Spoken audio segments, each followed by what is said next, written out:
हम लोग श्रीमद् भागवतम से दूसरे स्कंद से दूसरे अध्याय के 17वें श्लोक को देखेंगे।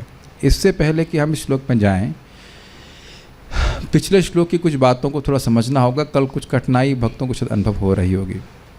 देखिए, श्लोक में बोला गया था, पिछले श्लोक में देखिएगा, दिखाइएगा श्लोक।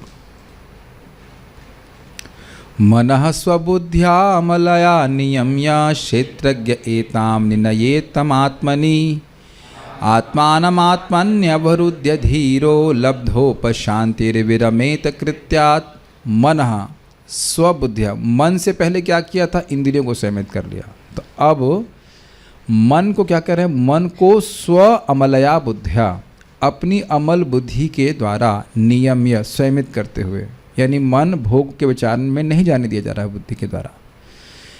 एताम क्षेत्रज्ञ निनयेत, इन सब को, मन और बुद्धि को। एक भक्त पूछ रहे थे कि एताम का क्या अर्थ है। आज उनको डांट भी पड़ी, प्रभु जी बताइए कि अर्थ क्या है। हमने कहा आपने प्रश्न पूछ लिया है, केवल उत्तर आपके लिए नहीं होगा, उत्तर सबके लिए होगा, हम क्लास में बताएंगे। एक वो जो भक्त अब सुनेंगे इस प्रवचन को, सुन ले, ये एटिकेट नहीं है कि अब आपने प्रश्न कर लिया तो पीछे लग जाइए कि उत्तर अभी दीजिए। इस तरह से नहीं प्रश्न किया जाता है। हम बोल दे रहे हैं इस बात को, है कि नहीं? आप लोगों को पता नहीं, हम लोग परम पूज्य वृंदावन चंद्र महाराज से कितना संभल करके बात करते हैं। मान लीजिए कोई प्रश्न भी किया है तो ये नहीं कि महाराज उत्तर बताइए, उत्तर बताइए, उत्तर बताइए। ये कोई क्वेश्चन आंसर मशीन नहीं है आपका कोई भी टीचर। बहुत सारे अवसर, कोई कार्य कर रहा हो, कुछ कर रहा हो, मैं गोमाता डिपार्टमेंट में बैठा था तो मैं एताम पे विचार करेंगे, हम ऐसे ही उत्तर नहीं दे सकते हैं। कई बार देखा महाराज को मैं प्रश्न करता हूँ, महाराज बोलते हैं उस वक्त तो हम ऐसे ही बोल दिए, फिर बाद में जाकर देख करके बोले। Does that make sense? It's a very great responsibility to answer. It's not that I don't want to answer, but I can not answer just out of the box, इसे कहना चाहिए। अपने मन से नहीं उत्तर दे सकता हूँ, थोड़ा ध्यान रखना चाहिए। नहीं दीजिए उत्तर, दीजिए उत्तर दीजिए, आप उत्तर दीजिए, ऐसे कॉलर पकड़ के उत्तर नहीं निकाला जाता है। समझ रहे हैं? ये कोई तरीका नहीं है, है कि नहीं? थोड़ा विचार करने दीजिए। तो एताम मतलब इन सभी को, ये नहीं कि मन को कहा कि जाओ तुम क्षेत्रज्ञ में, जीव में मिल जाओ और हम अपना काम करते हैं वो योजना बनाने का। ऐसा नहीं हो सकता। बुद्धि और मन दोनों ही मिला दिया। अब इसका अर्थ थोड़ा समझने का प्रयास कीजिए। सुबह भी समझा रहा था, फिर समझा रहा हूँ। देखो, पहले हाँ, उसके बाद क्षेत्र को किसमें मिलाना है? तम। तम मतलब उस क्षेत्र को आत्मनि, आत्मा में, शुद्ध आत्मा में मिला दे। और आत्मानम, शुद्ध आत्मा को आत्मनि यानी परमात्मा में अवरुद्ध अर्थात स्थिर कर दे। मिला दे का मतलब अवरुद्ध में आप देख रहे हैं कि रोक देना, तो उसी तरह आत्मा को परमात्मा में स्थिर कर देना। आप इसको सीक्वेंस समझने का प्रयास कीजिए। देखिए, प्रभुपाद जी ने क्या बताया था? मन का कार्य क्या है? थिंकिंग, फीलिंग एंड विलिंग, सोचना, इच्छा करना। तो अब मन के कोई भी कार्य आत्मा की थिंकिंग, फीलिंग, विलिंग से अलग नहीं होने चाहिए। स्पष्ट समझ में आ रहा है? यही प्रभुपाद समझा रहे थे ना तात्पर्य में, कि मन एक बार आध्यात्मिक क्या संवेग क्या बोल रहे थे, अर्ज को प्राप्त कर लेता है कि हमें भगवान की प्राप्ति करनी है, तो बड़ा अद्भुत तरह से कार्य करता है। तो मन के दो ही कार्य हैं, संकल्प और विकल्प। ये करना है और ये नहीं करना है। तो अब बताइए, अगर हम केवल भक्ति में प्रगति करने के लिए संकल्प करें और भक्ति में जो बाधा डालने वाले हैं उनको त्याग दें, तो बताइए कौन रोक लेगा दुनिया में हमको भगवान के पास जाने से? Getting it? कोई हमको रोक रहा है भगवान के पास जाने से? कौन रोक रहा है? हमारा मन।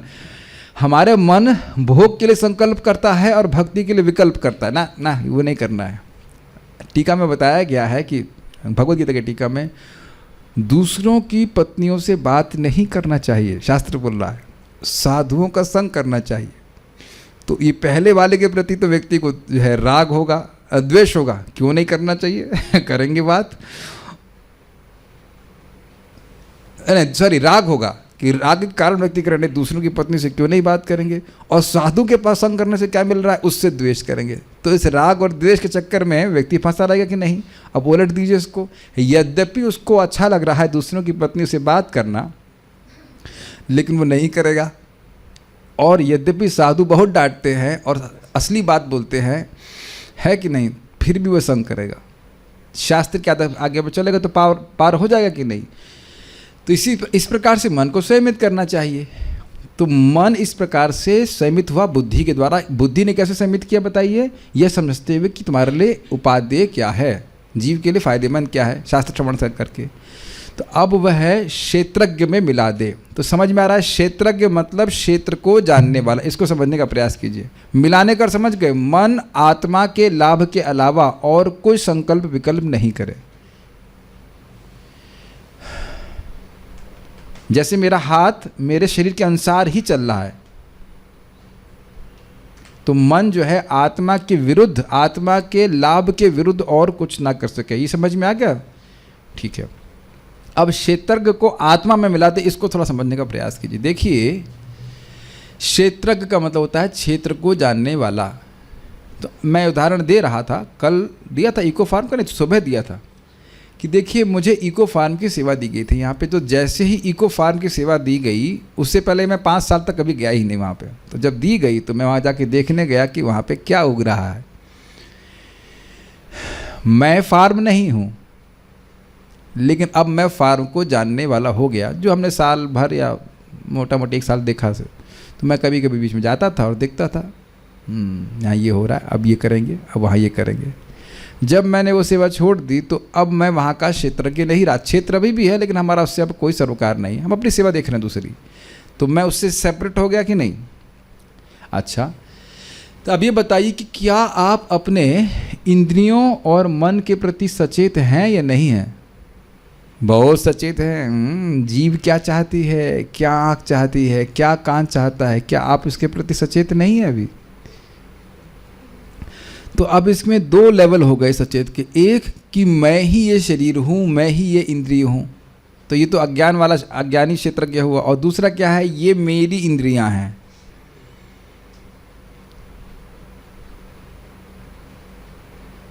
दोनों में कुछ अंतर समझ में आ रहा है? ये मेरा मन है,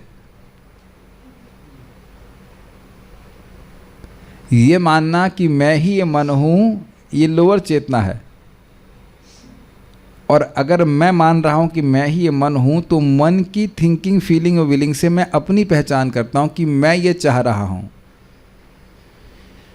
मन में कोई इच्छा आती है तो हम ये सोचने लगते कि ये मैं चाह रहा हूँ। रोज़ तो एक काम करते हैं और यहाँ सब चुप बैठेंगे, ऐसा लग रहा है ना प्रभु जी ना, हम तो कभी ऐसा कुछ नहीं करते हैं कि नहीं, ना ना तौबा तौबा, ना मन की बात हम कभी नहीं, ना मेरी कोई मन से दोस्ती नहीं है। क्या यही मान के चल रहे हैं ना कि मन में जो आ रहा है बोलते जा रहे हैं? तो क्या मतलब मन की इच्छा मतलब मेरी इच्छा। लेकिन अगर हम क्षेत्रज्ञ के रूप में अपनी पहचान करेंगे तो समझे कि ये मेरा मन बोल रहा है, तो कुछ थोड़ा ऊपर उठा, या एटलीस्ट ये मन बोल रहा है, और थोड़ा क्लियर कीजिए, ये मन बोल रहा है, ये इंद्रियां बोल रही हैं, इसे करने के लिए मैं बाध्य नहीं हूँ। तो दृष्टा जीव समझ में आ रहा है, देखने वाला जीव अभी भी भगवान को नहीं देख रहे हैं। क्या हम लोग भगवान को देख पा रहे हैं? जब मन और इंद्रियों को देख रहे हैं तो भगवान को नहीं देख पा रहे हैं। अब क्या मैंने एग्जाम्पल दिया है, तम आत्मनि क्षेत्रज्ञम तम आत्मनि, उस क्षेत्रज्ञ को आत्मनि में मिला दे। मतलब अब अगली एडवांस स्टेज क्या है कि उसका इन मन इंद्रियों से उधर ध्यान ही नहीं है। जैसे अब मैं इको फार्म के बारे में ध्यान ही दे रहा हूँ कि क्या हो रहा है क्या नहीं हो रहा है, लेकिन अभी भी भगवान नहीं दिख रहे हैं। तो कह रहे हैं आत्मा नाम, इस शुद्ध आत्मा को जिसने अपना संबंध इस भौतिक मन और बुद्धि से तोड़ लिया है, उसको अब परमात्मा में मिला दे। मतलब भगवान की तरफ देखे तो अब वो समझेगा कि अरे भगवान तो मुझको देख रहे हैं, मैं भगवान को नहीं देख रहा हूँ, भगवान तो मुझे नित्य ही देख रहे हैं। इसीलिए कहा गया ना कि दृश्य आत्मा हो जाएगा, कि मुझे भगवान के द्वारा देखा जा रहा है, बड़े प्रेम से देखा जा रहा है। ये भी आप समझ सकते हैं। तो भगवान की तरफ जब जीव ऐसे देखेगा तभी तो अनुभव करेगा कि मैं दृश्य हूँ। जब सोच रहा है कि मैं दृष्टा हूँ तो एंजॉयर की भावना रहती है, लेकिन जब देख रहा है मैं दृश्य हूँ, that means I am enjoyed, I am suppose to serve Krishna. फिर आप कहेंगे प्रभु जी मन बुद्धि से हटा लिया तो भगवान आत्मा देख कैसे रहा है? क्योंकि आत्मा की खुद की इंद्रियाँ होती हैं। सुखम आत्यंतिकम यत्तद बुद्धि ग्राह्यम अतीन्द्रियम। तो कुछ समझ में आ रहा है श्लोक इस प्रकार से? तो अब ऐसी स्थिति में लब्धोपशांति, उसको उपशांति की अवस्था प्राप्त हो जाती है। मतलब अब उसको, और फिर क्या कहते हैं, विरमित कृत्य, अब उसको और कोई कृत्य करने की जरूरत नहीं, वो सिद्ध हो गया है। ठीक है।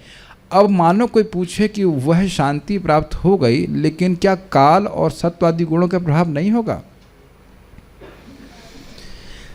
काल के प्रभाव, काल तो सबको क्षय करते वाला है, कोई देवता उसको डिस्टर्ब नहीं करेंगे, शनि की दशा नहीं आएगी इसके ऊपर, कुछ कोई शुक्र उसको प्रभावित नहीं करेगा, राहु केतु इत्यादि या जगत के लोग उसको परेशान नहीं करेंगे, तो उस पर वो श्लोक बता रहे हैं आज का। मैं इसलिए व्याख्या कह रहा कि थोड़ा समझ में आ जाए कि वो लब्धोप शांति का अर्थ क्या है। और अब ये कह रहे हैं कि ऐसी स्थिति में यहाँ रहते हुए भी, बाह्य रूप से मान लो यहाँ पे भी है, तो भी उसे काल आदि कुछ प्रभाव नहीं करेगा। वैसे एक इंटरेस्टिंग बात है, आप कहेंगे कि शरीर छोड़ने वाला है, लेकिन देखिए शरीर छोड़ने वाले के बाद भी उसमें काल का प्रभाव आ सकता है, था ना। पिछले श्लोक में पूछा था, इससे पिछले वाले में बोला था ना कि काल और देश के बारे में चिंता ना करे। तो आप ये देख रहे हैं कि अब अगर स्थिति में व्यक्ति आ गया है तो काल का कोई प्रभाव उसके ऊपर नहीं पड़ेगा, वो दोबारा उसको जन्म नहीं लेना है इसकी वजह से। लेकिन एक बात हम भूल गए, एक बात बिल्कुल भूल गए, हम सोच रहे हैं कि ये सब कुछ एक ही क्षण में हो जाएगा, है ना। इसीलिए शब्द लगा था कि धीरा। तो ये भी नहीं सोचना चाहिए कि अब तुरंत ही व्यक्ति शरीर त्यागेगा, जो कुछ भी है। लेकिन एक बता रहे हैं कि लब्धोप शांति। देखिए एक बात तो ये भी है कि शरीर छोड़ने के समय वो कर रहा है, लेकिन लब्धोप शांति की अवस्था जीते जी भी प्राप्त हो सकती है। और उसी अर्थ में यहाँ पे बताया जा रहा है इस बात को कि वहाँ पे काल और देवताओं का या अन्य जंतुओं का कोई प्रभाव नहीं है, बाह्य प्रभाव उसको प्रभावित नहीं कर सकते हैं, ये कहने का अर्थ है। और इसका इंटरेस्टिंग पॉइंट ये है कि बाह्य आपको तब तक प्रभावित करेंगे जब बाहर से आप कुछ ले रहे हैं। जैसे एग्जाम्पल ले लीजिए कि मान लीजिए भारत में अन्न खूब बढ़िया से हो रहा है, इम्पोर्ट नहीं कर रहा है, तो रशिया मुझे मना करने से कोई दिक्कत नहीं है फॉर एग्ज़ाम्पल। और हम लोग अस्त्र आदि उनसे बाहर से खरीद रहे हैं, तो मना कर देंगे तो हमें दिक्कत होगी। तो हम लोग अभी इस स्थिति की कल्पना भी नहीं कर सकते कि हमें बाहर से कुछ नहीं चाहिए, सब कुछ बाहर से इंपोर्ट कर रहे हैं अगर कहा जाए तो। कह रहे लब्धोप शांति मतलब विरमित कृत्या, तो उसको अब वो स्थिति प्राप्त होगी, भगवान का साक्षात दर्शन प्राप्त हो गया हृदय में, तो अब उसे बाहर से कुछ भी नहीं चाहिए। ध्रुव महाराज की ऐसी स्थिति आ गई थी कि नहीं? He does not need anything from outside. That's amazing. खैर उस लब्धोप शांति की स्थिति को यहाँ बता रहे हैं। या अगर हम ये भी मान लें कि चलिए जो फ्लो चल रहा है कि इस समय शरीर त्याग रहा है और त्यागने के समय इसे प्राप्त कर रहा है, तो भी अब कोई काल का प्रभाव नहीं है। इसीलिए पहले बोल दिया गया था कि काल और देश के बारे में चिंता न करे। चिंता उसको बस बात की करनी है, या प्रयास बात का करना है कि उसे लब्धोप शांति की स्थिति प्राप्त हो जाए। किस समय शरीर त्याग रहा है, कहाँ त्याग रहा है, उससे मतलब नहीं है। भगवान की कृपा और योग उसकी भगवान की प्राप्ति कराने का कारण है। एक बात और मैं बताना चाहूँगा जो कल के डिस्कशन में हमने छोड़ दिए या ध्यान नहीं दिए उतना। प्रभुपाद कह रहे थे कि जब मन आध्यात्मिक इंस्पिरेशनल से युक्त हो जाता है तो बहुत अद्भुत तरह से कार्य करता है। अर्ज समझते हैं, और ये आप सब लोग अनुभव कर रहे हैं कि आप एक अर्ज के कारण इस क्लास में आए हैं। इस पर इम्पेटस इंग्लिश में बोलते हैं, प्रेरणा। अर्ज समझ गए ना? हाँ, अगर सामान्य हिंदी में बोलें तो तलब समझते हैं। तलब, जो लोग शराबी होते हैं उनका टाइम होता है अब दिन में तो काम करेंगे, लेकिन शाम के टाइम एकदम अब और कुछ कहा कर रहा, उनसे रहा नहीं जाता। तो प्रभुपाद जी का प्रवचन अभी सुन रहा था, इतना सुंदर और प्रेरणादायक बात बोल रहे थे। कह रहे थे कि देखिए आप सब लोग जो भक्ति में आए हैं, आप पहली बार भक्ति नहीं कर रहे हैं। Very nice. आप पहली बार भक्ति नहीं कर रहे हैं, पिछली बार पूर्ण नहीं कर पाए इसलिए भगवान फिर से करवा रहे हैं। This is very nice. तो क्यों ना पूरा प्रयास किया जाए कि हम भगवान के पास ही चले जाएं। और थोड़ा विचार कीजिए, इस जगत में आप देख रहे हैं, अपने चित्त को देखिए कि भक्ति के प्रति आकर्षण है और कुछ भोग के प्रति भी आकर्षण है, वो तो कोई बड़ी बात नहीं है। लेकिन आप ये भी देख रहे हैं कि जैसे जैसे भक्ति करते जा रहे हैं, उन भोग के प्रति आकर्षण आप अपनी आँखों से देख रहे हैं कि वो कम होते जा रहे हैं। अपनी आँखों से देख रहे हैं, आपके सामने ये दृश्यमान है।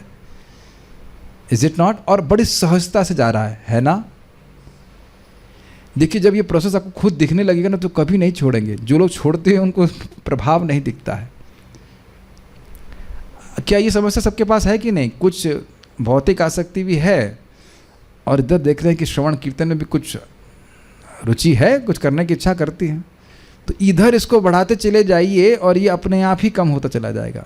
और जैसे जैसे भक्ति करते जाएंगे, ध्यान से सुनिएगा। आज कोई भक्त सुबह प्रभुपाद का लेक्चर चला रहा था, यही बात प्रभुपाद कह रहे थे कि मन में इस प्रकार से इच्छा आनी चाहिए कि मुझे भगवान की प्राप्ति करनी ही है, करनी ही है, करनी। तो फिर आप प्रश्न करेंगे ये इच्छा कहाँ से आएगी? तो ध्यान दीजिएगा कि भक्ति अपने आप यह इच्छा जागृत कर देती है। समझ में आया? इसीलिए मैं श्याम सुंदर प्रभु को समझा रहा था कि आपको पता नहीं है, प्रभु जी ने भी कुछ जूम पे प्रीचिंग शुरू की है, 10-12 लोग उनके इसमें आ रहे हैं, हमारे तनिष्क प्रभु भी शुरू किए हैं। Is not an ordinary thing. आप लोगों को भक्ति करने का मौका दे रहे हैं और वो आपके पास भगवान के द्वारा भेजे जा रहे हैं कि उनका पहले से कुछ अकाउंट है, इसलिए वो आपके पास आ रहे हैं। ऐसे नहीं कि कोई भी आपके पास कृष्ण कथा सुनने के लिए आ रहा है। Does that make sense? हमारे श्याम सुंदर प्रभु बोलेपन बोले वो 2-3 माला ही कर रहे हैं, वो कम है। कितने लोग 2-3 माला भी कर रहे हैं, कुछ अर्ज है तभी ना कर रहे, अर्ज समझ रहे, कुछ इम्पोर्टेंस है, उसको आपको समझ रहे हैं, फूकना है, उसको बुझाना नहीं है उसको बढ़ाना है, बढ़ाना है। क्योंकि आप प्रयास समझिए इस बात को, जैसे हम भोग प्राप्ति के लिए कुछ भी करने के लिए तैयार हो जाते हैं कि नहीं। अगर अरे हाँ भी नहीं बोलते, सब यहाँ पे आत्माराम इकट्ठा हो गए हैं कि नहीं। 3x6 का स्पेस चाहिए, महल क्यों बनवा रखे हैं बताइए? कर रहे हैं कि नहीं? तो इच्छा, जब इच्छा, अब देख रहे हैं कि जब भोग प्राप्ति की इच्छा है तो मन कुछ भी करने के लिए तैयार है, दोबारा मां के गर्भ में जाने के लिए भी तैयार है। Got it? कितना विचित्र से कार्य कर रहा है प्रभु। आपने भूल गए क्या प्रभुपाद के तात्पर्य को? तो अब उसको अगर आध्यात्मिक प्रेरणा मिल जाएगी तो मन बड़ा ही अद्भुत तरह से कार्य करेगा। ये प्रभुपाद बोल रहे थे ना, हमको तो बहुत सुंदर तात्पर्य लगा था कि वो चाहेगा, वो करेगा और कभी तृप्त नहीं होगा। वयम तु ना वितृप्यामः उत्तम श्लोक विक्रम में बहुत सुंदर पॉइंट्स हैं, मुझे तो बहुत अच्छे लग रहे थे कि मन कभी तृप्त ही नहीं होगा कि हम जप कर लें और जप कर लें और भागवत पढ़ लें और भगवत गीता पढ़ लें। क्या आप लोग के मन में ऐसा कुछ नहीं हो रहा है? और ये जितना ज़्यादा होने लग जाएगा तो क्यों नहीं भगवान के पास पहुंच जाएंगे। तो मन ने सुंदर तरह से कार्य किया कि नहीं किया? मन आपका मित्र हो गया कि नहीं हो गया? और ये कैसे हुआ समझ पा रहे हैं? प्यूरिफिकेशन के द्वारा। सिंपल प्रोसीजर है। जैसे जैसे चित्त शुद्ध होता जाएगा, मन में इस प्रकार की प्रेरणा भगवान और देते जाएंगे, तुम मेरे पास आओ, तुम ये करो, तुम ये करो। और चैतन्य चरितामृत मुझे एक श्लोक कोट किया गया है कि भगवान अपने भक्तों के बारे में बोल रहे हैं कि मेरे भक्त मुझको प्रणाम करते हैं, मेरी कथा करते हैं, मेरे लिए करते, मेरे वो करते, फिर भी कभी संतुष्ट नहीं होते। कितना इंटरेस्टिंग है ना। तो ये सब बातें हैं, तो कुछ बातें शेयर करिए। अब हम इस श्लोक को देखते हैं। इसका चार्जर लगा दीजिए प्लीज़। न यत्र कालो निमिषां परः प्रभु, यत्र कालो निमिषां परः प्रभु, कुतो नु देवा जगतां य ईशिरे, कुतो नु देवा जगतां य ईशिरे, न यत्र सत्वं न रजस्तमश्च, न यत्र सत्वं न रजस्तमश्च, न वै विकारो न महान् प्रधानम्, न वै विकारो न महान् प्रधानम्, न यत्र कालो निमिषां परः प्रभु, न यत्र कालो निमिषां परः प्रभुः, कुतो नु देवा जगतां य ईशिरे, कुतो नु देवा जगतां य ईशिरे, न यत्र सत्वं न रजस्तमश्च, न यत्र सत्वं न रजस्तमश्च, न वै विकारो न महान् प्रधानम्, न वै विकारो न महान् प्रधानम्, न यत्र कालो निमिषां परः प्रभु, न यत्र कालो निमिषां परः प्रभुः, कुतो नु देवा जगतां य ईशिरे, कुतो नु देवाय जगतां य ईशिरे, न यत्र सत्वं न रजस्तमश्च, न यत्र सत्वं रजस्तमश्च, न वै विकारो न महान् प्रधानम्, न वै विकारो न महान् प्रधानम्। मुझे याद है IIT कानपुर में मेरी इच्छा थी कि भागवत के श्लोकों को सीधा समझ सकूं। इसी जन्म में पूरा कर दिया कि नहीं? और आप लोग भी समझ ही पाते होंगे, एटलीस्ट शब्दार्थ वगैरह देख करके एक बार समझा दिया जाता है तो समझ में आता है कि नहीं, और कितना अच्छा लगता है। आप अंतर समझ रहे होंगे जब आप खाली ट्रांसलेशन पढ़ते थे। आप जानते हैं कि ट्रांसलेशन को पढ़ करके केवल आप उतना नहीं पकड़ पाएंगे। इसीलिए प्रभुपाद बोले हैं कि मैं एक एक शब्द का अर्थ दिया हूँ। अब मैं वीडियो भेजा था आपके, एक एक शब्द को समझना, एक एक शब्द पे विचार करना है, then it is really tasty. अब सोचिए मैं अगर आज शरीर छोड़ देता हूँ तो अगले जन्म में मुझे अपने आप समझ में आएगा सारा कुछ, और उसका प्रमाण तनिष्ठ प्रभु यहाँ पे हमारे हाथ में। ये क्या लिंग बोल दिया, इनको नाड़ी देखना आता है, जैसे आप सब लोग को नाड़ी देखना आता है उसी प्रकार से इनको भी आता है ना नाड़ी नहीं। और इनसे पूछे कहाँ सीखा है, कहीं नहीं सीखा है। Is it not amazing? इधर आओ, मैं ड्रामा कर सकता हूँ कुछ नहीं। अब फिर से आओ एक बार, मेरे नाड़ी चेक करिए, देखिए क्या लिखा है उसमें। कुछ नहीं, कुछ नहीं है। हाँ सर, अरे संन्यास नाड़ी में आपको, अब मैं उनका हाथ टच कर रहा हूँ, मुझे कुछ नहीं समझ में आ रहा है, कुछ फड़फड़ हो रहा है, कुछ नहीं समझ में आ रहा है।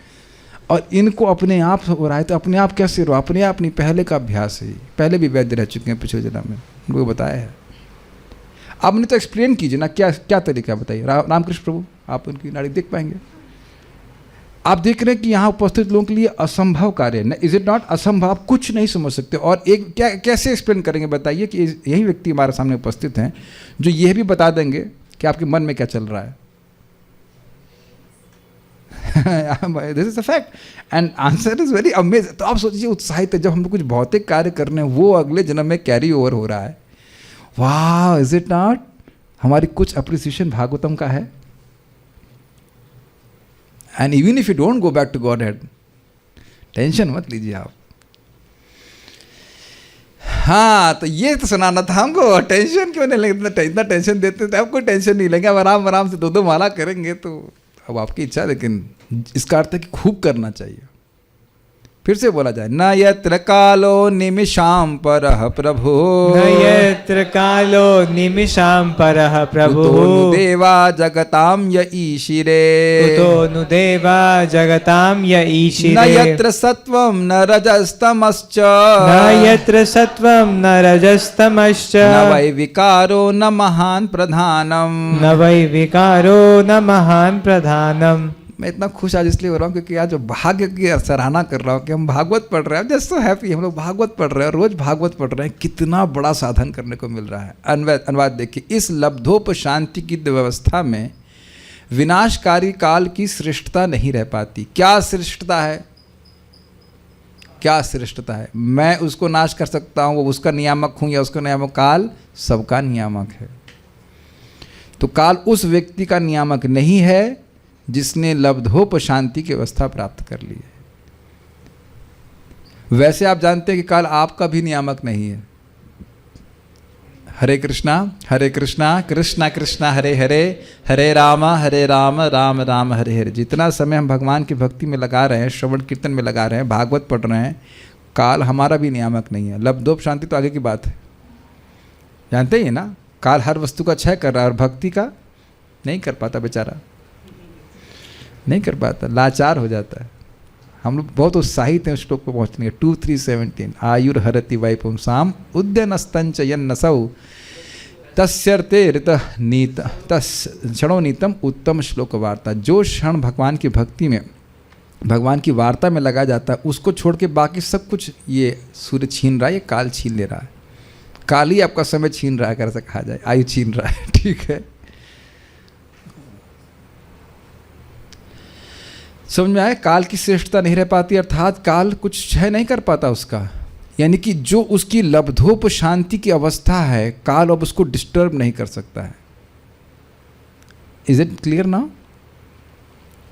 जो उन देवी देवताओं का भी नियामक है, कौन? काल। जिन्हें संसारी प्राणियों के ऊपर शासन करने की शक्ति प्राप्त है, तो फिर स्वयं देवताओं के विषय में क्या कहा जाए? ये समझ में आया? जब काल ही उस व्यक्ति को प्रभावित नहीं कर सकता, कैमुत्य आए, तो फिर वह काल जो देवताओं को नियमित कर रहा है, तो देवता कैसे उस व्यक्ति को प्रभावित कर सकते हैं? और जब देवता नहीं कर सकते, तो देवताओं के द्वारा नियमित इस जगत के लोग, आप देखते नहीं, राहु की दशा चल रही है, वो दशा चल रही है, तो बड़ी बुरी दशा होती है लोगों की, बहुत सारी चीज़ें होती हैं। जैसे मान लीजिए, अगर हम गलत नहीं बोल रहे, शुक्र किसी का बहुत स्ट्रांग है तो उसको शादी वादी की बहुत इच्छा, ऐसा होता है। हाँ, शादी की इच्छा बहुत अगर किसी की हो रही तो उसमें शुक्र बहुत उसको इन्फ्लुएंस कर रहा है। और शनि अगर स्ट्रांग हो जाता है तो विरक्ति ज़्यादा आती है, ऐसा है ना, विरक्ति भी आती है, आपको पोजीशन पावर मिलती है, बुद्धिमान व्यक्ति को जी कर्म फल के प्रभाव भी आते हैं। तो इस प्रकार से लोग प्रभावित हो रहे हैं। हम सोच रहे हैं इंडिपेंडेंट हैं हम लोग, लेकिन ऐसा नहीं होता है। हम का मतलब जो लोग अब भक्ति नहीं कर रहे हैं उनकी बात हो रही है। तो जो लोग जगत के लोग हैं वह उसका नुकसान कैसे कर सकते हैं? किसका? जिसको लब्धोप शांति की स्थिति प्राप्त हो गई।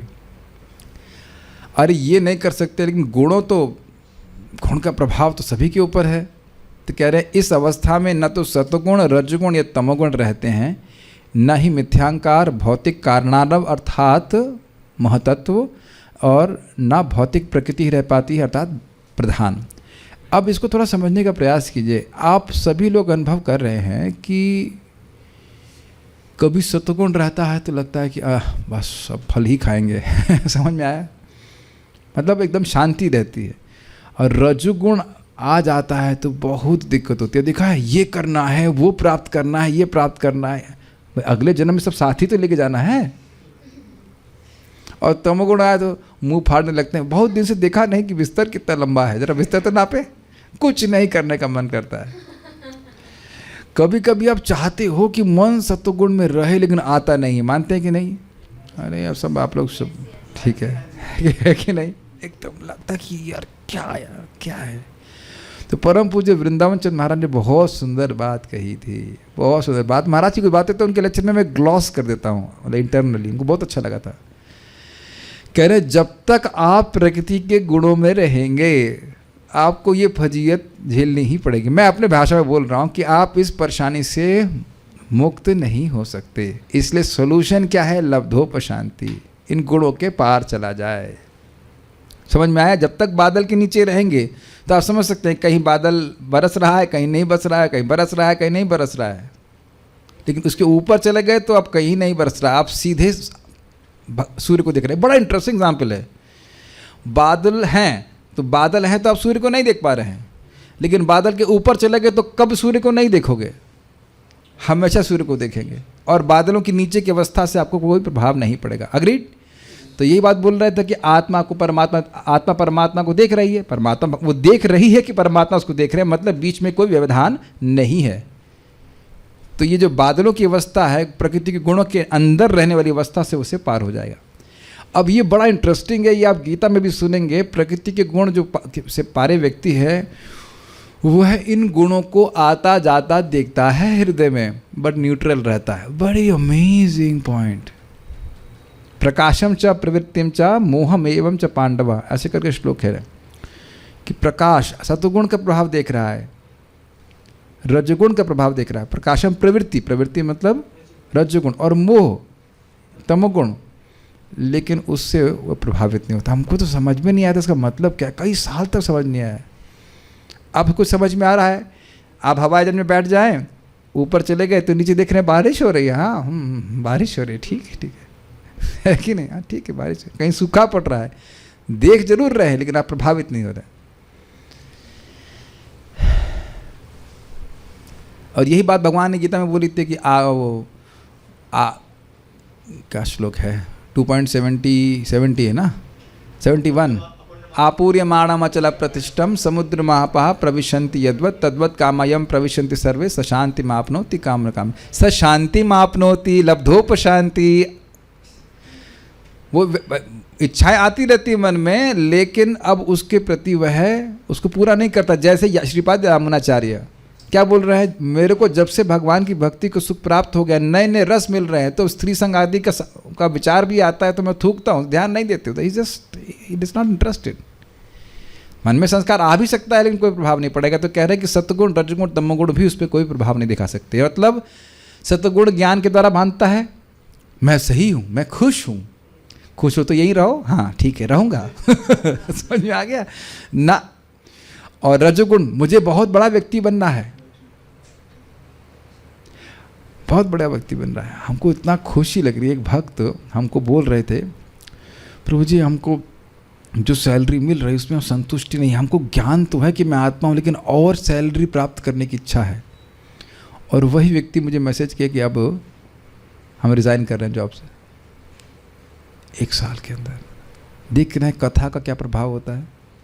ये नहीं कि मैं बोल रहा हूँ, वो बात नहीं है। प्रभु, मुझे उससे बहुत विश्वास होता है कि हम तो क्या है, लेकिन प्रभुपाद जी की बातों को अगर कोई नियमित रूप से श्रवण करेगा, आचार्यों की, भागवतों की बात, तो देखो कितना परिवर्तन हो गया ना, प्लस से एकदम उधर बिल्कुल परिवर्तन। जो व्यक्ति अपनी सैलरी में 40,000 उनको मिलता, संतुष्ट नहीं थे, परिवार वाला कुछ नहीं था, लेकिन संतुष्ट नहीं थे और अधिक पाने की इच्छा थी, वो घूम करके जॉब को ही रिज़ाइन कर दिए कि ना, इससे तो हमारी भक्ति डाउन हो रही है। This is amazing. U turn नहीं, कृष्ण टर्न नहीं, U turn towards Krishna. You should turn towards Krishna. I am very happy, was very happy. भाई एक रिपोर्ट मिलती है ना, हमारा से खुद भी भक्ति में विश्वास बढ़ जाता है कि नहीं, भक्ति करते रहो, और स्पेशली श्रीमद् भागवतम का श्रवण करते रहे। ये जादू है भाई, सही में जादू है, लेकिन नित्य करना पड़ेगा। रोज लेंगे तब ऐसा प्रभाव होगा। रोज मीन्स एवरी डे। रोज does not mean once in a week और something, it will also have effect, but every day. ये समझ में आया। और तमोगुण का प्रभाव भी नहीं होगा। समझ रहे? तमोगुण मीन्स जो अधर्म है उसी को ही धर्म माना इत्यादि, उसका प्रभाव, वो सभी प्रभाव वहाँ नहीं रहता। ठीक है। और ना ही मिथ्यांकार। Now you got it, now you got it. कितनी बार आप लोग सुनते हो ना कि हम लोग सुनते हैं कि हम आत्मा हैं, लेकिन हम समझ क्यों नहीं पाते हैं? तो मिथ्यांकार समझने देता नहीं है, तो वहाँ मिथ्यांकार की भी शांति हो गई, और महतत्वादि भी कोई प्रभाव नहीं दिखा पाएंगे। अन्वय देखिए, यत्र, उस लब्धोप शांति की दिव्य अवस्था में जहाँ अनिमिषाम, अनिमिषाम मतलब जिनकी पलकें नहीं झपकती। निमिष समझते हैं? देखने शब्द का उपयोग कितना सुंदर है भागवत में। देवताओं को नहीं लिखा सीधे, अनिमिषाम। सुखदेव गोस्वामी जी सीधे नहीं बोलेंगे, कुछ टेस्टी चीजें बोलेंगे एकदम। अनिमिषाम, जिनकी पलकें नहीं झपकती। अच्छा, अनिमिषाम तो भगवान विष्णु को भी बोलते हैं, लेकिन यहाँ पे वह भगवान विष्णु अर्थ नहीं होगा, क्योंकि अनिमिषाम प्रभु और कालहा, तो भगवान का नियामक काल नहीं है, तो यहाँ अनिमिषाम शब्द देवताओं के लिए। गॉट इट ना? वहाँ धूल नहीं उड़ती, जरूरत नहीं है कि नहीं। आप कहेंगे सोते कैसे हैं? आंखें, पता नहीं, देवता बनना चाहते हैं आप, देवता बनना चाहते हैं। सो सकते हैं, लेकिन झपकाने की जरूरत नहीं है, ऐसा कह सकते हैं। झपकाने की जरूरत, अरे छोड़ो, समझ गए आप। लिखा है अनिमिषाम मतलब देवताओं के लिए। देवता सो जाते हैं, देवता सोता, फिर आप संभालते हैं जगत को। देवताओं के प्रभु काल, अर्थात देवताओं के नियामक काल की नु, अर्थात निश्चित ही न परह सृष्टता नहीं रह पाती। कुतः देवा, तो फिर स्वयं देवताओं के विषय में क्या कहा जाए? समझ में आ रहा है? उस लब्धोप शांति की अवस्था में वह काल जो देवताओं का नियामक है, प्रभु है, उसकी श्रेष्ठता नहीं रह जाती।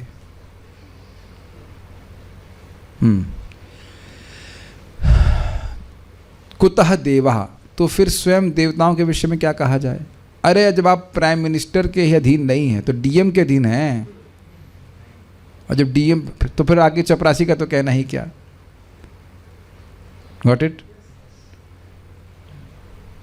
और ये भी आपने देखा होगा, कभी कभी चालान करने के लिए पुलिस इंस्पेक्टर खड़ा रहता है, तो व्यक्ति बोलता है अरे हमारे मामा जी एसपी हैं। अब समझ में आ गया? अब समझ में आ गया, मतलब मैं तुम्हारे अधीन नहीं हूँ। Got it? हाँ, ये मतलब जिन्हें जगताम ईश्वरे, संसारी प्राणियों के ऊपर नियामन करने की शक्ति प्राप्त है। किनको? देवताओं को। आप जानते हैं हमारी आँख, हमारी सारी इंद्रियां देवताओं के द्वारा नियमित है। तो अब हम देवताओं के द्वारा नियमित है और देवता काल के द्वारा नियमित है। तो जब काल ही उनका स्वामी नहीं है, जिस व्यक्ति को ये दिव्य अवस्था प्राप्त हो गई, तो फिर देवताओं का तो कहना ही क्या और जगत के लोगों का तो कहना क्या। अच्छा, अब आप ये बताइए, क्या आप जगत के लोगों के द्वारा परेशान होते हैं या नहीं? जी होते हैं। और शायद पत्री तो सबने एक बार दिखवाई ली होगी अपने जीवन में कि ये कठिनाई क्यों आ रही है, और आप कहीं ना कहीं अपने आप को हेल्पलेस, असहाय मानते हैं कि भाई ये तो अब भोगना ही पड़ेगा, राहु देख ही रहा है, राहु का मूड डिस्टर्ब है, या जो भी कुछ आप उसके लिए कुछ करें या ना करें, लेकिन ये तो मान ही लेते हैं ना कि ये कुछ डिस्टर्ब कर रहा है। तो क्यों ना लब्धुप शांति के लिए टारगेट किया जाए, ताकि दोबारा कभी सब समस्या ना झेलनी पड़े। Quite interesting. कुछ सुनाई पड़ रहा मैं क्या कह रहा हूँ? हम ऐसी जगह में हम पड़े हुए हैं जहाँ लोग बाग और देवता और काल भी हमको हमारे संग लिटरली खेल रहा है। वी आर खेल in the sense we are tossed. Toss समझते हैं? उछाला जा रहा है और tossed in the waves of these things, इधर से उधर, आदि भौतिक, आदि देविक, आध्यात्म, ये वाह, so why not rise above. यही बात महाराज समझा रहे थे कि देखिए, जब तक आप भाव स्तर पे आपको गुणों का कोई प्रभाव नहीं होगा। हमारे लब्धुप शांति मतलब भाव स्तर, भक्ति भाव। भाव स्तर प्राप्त हो गया तो गुणों का प्रभाव एकदम शांत हो जाएगा। वैसे निष्ठा पे पहुंच गए तो भी बहुत आसान है। प्राय तमोगुण रजोगुण नष्ट हो जाता है। प्राय मतलब कुछ 75%, तो भी जीवन बहुत आसानी से भक्ति हम कर पाएंगे। विक्षेप का अभाव होता है, कठिनाइयाँ होती हैं लेकिन आपकी भक्ति रुकेगी नहीं, और भाव स्तर पे तो फिर अपने आप ही भक्ति होने लग जाती है। तो ये स्थिति बताई जा रही। यत्र, इस अवस्था में जहाँ न सत्वम न तो सत्वगुण, न रजः न रजोगुण, न तमः न तमगुण, तथा न वै विकारः महान, निश्चित न ही मिथ्यांकार या भौतिक कारणार्णव अर्थात महतत्व च अर्थात तथा प्रधानम, यानी भौतिक प्रकृति ही रह पाती। तो विकार का मतलब हो गया अहंकार।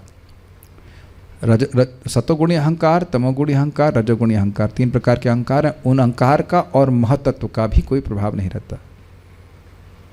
ठीक है, श्लोक देखिए। न यत्र कालः अनिमिषाम परः प्रभु, न यत्र, न वहाँ जहाँ नहीं, जहाँ का मतलब जिस लब्धोप शांति की अवस्था में काल, वह काल जो अनिमिषाम परः प्रभु, देवताओं से श्रेष्ठ है और उनका नियामक है, तो उसकी श्रेष्ठता और उसकी नियामकता उस स्थिति में नहीं रहती। काल कुछ नहीं कर सकता उस व्यक्ति का। कुतो नु देवा, फिर देवताओं को कहना ही क्या, देवता तो उस काल के नीचे हैं। और जगताम या ईश्वरे, और देवताओं के द्वारा जो कंट्रोल जीव हैं उनका तो कहना ही क्या। अब जरा विचार कीजिए कि जगत में लोग हमें कैसे कंट्रोल कर सकते हैं। रामकृष्ण प्रभु जरा बताइए कि हमें जगत में लोग कब और कैसे कंट्रोल करते हैं। चलिए, कब कंट्रोल कर सकते हैं, उसी से उत्तर क्लियर हो जाएगा। माइक बताइए, हमें लोग कब कंट्रोल कर सकते हैं? जब हमें उनसे कुछ चाहिए। बस, सिंपल, गॉट इट। और यही बात गीता में भी बताई गई है। जब इसका हृदय शुद्ध हो जाता है तो उसे वो किसी की अपेक्षा नहीं करेगा, किसी की अपेक्षा नहीं करेगा। अभी तो हमें बहुत सारी अपेक्षा है, लेकिन क्लियर हो गया ये बात। परम पूज्य राधानाथ महाराज बताओ सुंदर तरह से कह रहे थे, when you don't expect respect from others then you don't expect anything. Got it? Wow, क्या लिबरेशन है ना। किसी से कुछ भी नहीं चाहिए। आपको घबराहट हो रही है या क्या अच्छा लग रहा है ऐसी स्थिति में, है कि नहीं? आप मानते हो कि आप कभी कुछ कॉम्प्रोमाइज करने के लिए तैयार हो जाते हो, काफी heavy compromise? Do you agree? क्यों? उत्तर बताइए। एक एक बात पे विचार कीजिए, कैसे लोग हमको नियमित करते हैं। क्यों हैवी? मतलब लाइक हल्का फुल्का कॉम्प्रोमाइज नहीं, बड़ा हैवी। भक्ति भी छूट जाए तो भी चलेगा, बट एक्चुअली हैवी कॉम्प्रोमाइज। क्यों? वही कुछ चाहिए, मतलब कि जो हमको, हाँ, हम लगा कि इसके बिना हम कैसे चलेंगे, इसके बिना हम कैसे, ठीक है कॉम्प्रोमाइज करके चल लेते हैं। Is it not? तो देख रहे हैं कैसी सुंदर मुक्ति की अवस्था है, क्या किसी कुछ भी नहीं चाहिए। काफी इंटरेस्टिंग है ना। आप अच्छा, अब हम कुछ किसी व्यक्तिगत नहीं पूछ रहे हैं, अपने हृदय में देख लीजिए कि कुछ तो है जहां आप सोचते हो कि इसके लिए तो मुझे दूसरे पे आश्रित होना ही पड़ेगा और मुझे ये करना ही पड़ेगा, है कि नहीं? और एक दिन ऐसी स्थिति आ जाएगी कि अब आप समझ जाएंगे नहीं, मुझे कुछ भी नहीं करना है, मुझे किसी के लिए इन द सेंस मटीरियली कुछ भी, हमें कुछ, we are not obliged to anyone. हम भगवान के हैं, भगवान की सेवा करेंगे, समाप्त। अब और क्लियर हो रहा है? भगवान सारी इच्छा सारी आवश्यकता भक्त की पूर्ण करने वाले हैं, तो और के पास आने की क्या जरूरत है? यही नहीं देख रहे छोटे बच्चे कहीं नौकरी करते हैं क्या? माता पिता ध्यान रखने वाले हैं और दे आर कॉन्शियस कि माता पिता ध्यान रखने वाले हैं। बच्चा जानता है सहज रूप से कि माता पिता ध्यान रखने वाले हैं, तो क्या नौकरी करने की जरूरत है? क्लियर हो रहा है ना? पिछले श्लोक से था ना कि वो भगवान को देखने लग गया। भगवान तो पहले से देख रहे हैं, भगवान देख रहे हैं। हम लोग जो अनाथता का अनुभव करते हैं वो इसलिए क्योंकि हम भगवान की ओर नहीं देख रहे हैं। ऐसा नहीं कि कोई और पालन कर रहा है, पालन भगवान ही कर रहे हैं, सब कुछ भगवान दे रहे हैं, लेकिन व्यक्ति अन्यों से आस क्यों लगा रहा है? अज्ञान के कारण। नहीं समझ में आ रहा है तो कह रहे हैं कि जगत के लोग कुछ नहीं कर पाएंगे। और देवता क्या कर सकता है? जिसकी रक्षा भगवान कर रहे हैं, देवता उसमें क्या कर सकता है बताइए? और काल, जब काल ही नहीं का, तब कोई प्रभाव दिखा पा रहा है। और इसी बात को यमराज जी कहते हैं, नवयम नवयः। नवयम मतलब हम का मतलब ब्रह्मा जी, हम सब लोग। ब्रह्मा जी यमराज कहते हैं मैं भी बड़ा खतरनाक आदमी हूँ मैं ये कोई नहीं भक्तों पे प्रभाव दिखा सकते, और काल भी प्रभाव नहीं दिखा सकता। तो भक्त तो बुढ़े होते हुए दिखते हैं, वो तो शरीर की बात कर रहे हो, भक्ति थोड़ा कम हो रही कुछ। आज ही परम पूज्य लोकनाथ महाराज के बारे में बता रहे थे सनक सनातन प्रभु कि 4 घंटा महाराज अभी भी कीर्तन कर सकते हैं। 70 ईयर्स, 71, 74 कीर्तन कहाँ पे? अबले 5 से 8। वाह, दैट्स अमेजिंग। बताइए। और नहीं तो इस समय तक तो लोग सोच रहे थे लब्धोप शांति, शांत हो जाए और बस। आप ये देख रहे हैं कि कैसे महाराज का मन आध्यात्मिक प्रेरणा से आगे उनको प्रेरित करता जा रहा है, because of his pure conscious. That's why, इसीलिए बारंबार हमारे हित के लिए नियम बताए जाते हैं कि क्यों तुम इस प्रकार से शुद्ध होकर लगे रहो शुद्धिकरण के लिए, वो हमारे लिए अच्छा है। जितना हृदय शुद्ध होगा इस प्रकार से हम इंडिपेंडेंट होते जाएंगे। गॉट इट जी? अभी प्रश्न करना शुरू कर देंगे? नहीं, ना यत्र सत्वम, एंड में पूछना पड़ेगा। और कहे कि भाई काल आदि का प्रभाव नहीं, लेकिन भाई गुणों का प्रभाव तो हर जगह है। भगवान तो कहते हैं जगत में कोई भी व्यक्ति नहीं जो गुणों से मुक्त हो जाते, कहते हैं न यत्र, उसी स्थिति के बारे में, उसमें न सत्व न रज और न तम का प्रभाव है, न व विकार, न अहंकार का प्रभाव है, न महान यानी महतत्व का प्रभाव है, और न ही प्रधान का। और वह शब्द अवधारणा के लिए, अवधारणा मतलब निश्चितता के लिए कि ऐसा ही है। ओके श्रीधरी, न यत्र इत्यादि श्लोक के द्वारा उपर्युक्त अवस्था का प्रतिपादन करते हुए कहते हैं जिस ब्रह्मरूप आत्मा के विषय में काल प्रभु नहीं है, अर्थात काल कुछ भी करने में समर्थ नहीं होता। काल कुछ नहीं कर सकता उसका। अब जो अवस्था प्राप्त हो गई वो अवस्था प्राप्त हो गई, वह अवस्था से वह कभी च्युत नहीं हो सकता। ये भी अर्थ है ना कि आपने कुछ सफलता प्राप्त करी, उसे काल काट दिया, अगले जन्म में फिर से शुरू करो, कहते ना, वह सब नहीं हो सकता। नारद जी के इसमें देख चुके हैं। व्यासदेव यही पूछ रहे हैं कि पिछले ब्रह्मा जी के दिन की बात आपको आज तक याद है? अब स्पष्ट हो गया, सब भूल जाओ। हमारे भक्तों में काल का बड़ा प्रभाव दिख रहा है। यहाँ प्रश्न किया, कहते हैं एक व्यासदेव जी प्रश्न किए थे कि अरे भाई काल तो सब पे प्रभाव दिखाता है, और आपको ब्रह्मा जी के पिछले दिन की बात याद है? आप लोगों को भी तो याद है ना? सिर्फ मुझे भी याद नहीं है। याद नहीं है कि एंजॉय कर रहे थे, अज्यूम कर ले रहे हो, सही असम्पशन है कि पिछले ब्रह्मा जी के दिन में भी हम कुछ भोग ही कर रहे थे। किस रूप में कर रहे थे? बैक्टीरिया के रूप में। Leave that point. लेकिन पॉइंट इज ये कि तो व्यासदेव जी को बड़ा आश्चर्य हुआ कि आपको अब तक कैसे याद है? तो प्रमाण हो गया ना। तो कहते हैं महाविष्णु कृपा से कहीं मेरे मुझे स्मृति रहती है ऐसे। कई बार लोग कहते हैं भगवान के पास वापस जाएंगे तो याद रहेगा, तो हाँ प्रमाण है, याद रहेगा। नारद जी को याद है कि क्या कर रहे थे भौतिक जगत में, तो ये प्रमाण हो गया। काल नष्ट नहीं करता, ठीक है। तो काल के द्वारा निमित्त देवता अथवा मनुष्य क्या कर सकते हैं, स्पष्ट कर दिया गया है। अब प्रश्न उठता है कि उस आत्मा के स्वरूप के विषय में काल, देवता अथवा मनुष्य कुछ भी क्यों नहीं कर पाते हैं? तो उसके उत्तर में बतलाते हैं कि जीव की यह स्थिति निरुपाधिक है। निरुपाधिक, उपाधि से ग्रसित जीव है ना, कि मैं मान रहा है कि मैं मन हूँ, मैं बुद्धि हूँ, या मैं शरीर हूँ, अहंकार के कारण हो रहा है। तो जो सोपाधिक अवस्था में ही जीवात्मा पर कालादि का प्रभाव होता है। जब जीवात्मा मिथ्यांकार से युक्त है तभी वह इससे प्रभावित होगा। जब वो बादल के नीचे है तभी प्रभाव होगा, बादल के ऊपर गया तो कुछ प्रभाव नहीं है। ओके, ठीक है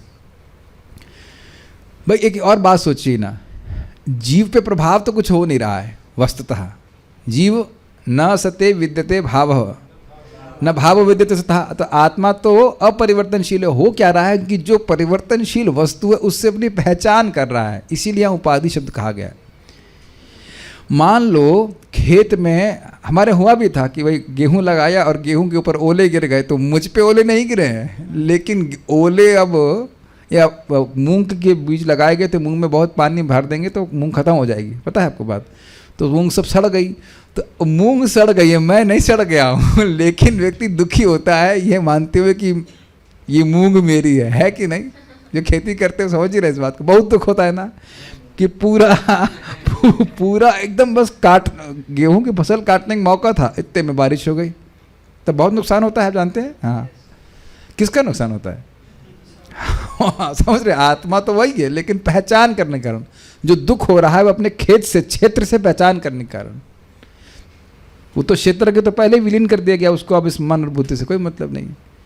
तो बड़ा सुंदर बता रहे कि क्यों प्रभाव नहीं दिखा पाते।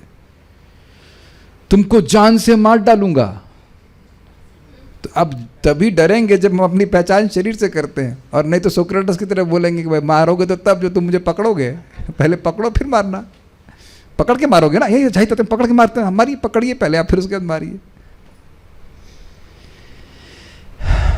ये बहुत सुंदर टीका है, समझ में आ रहा है? सोपाधिक अवस्था, निरुपाधिक अवस्था, ठीक है।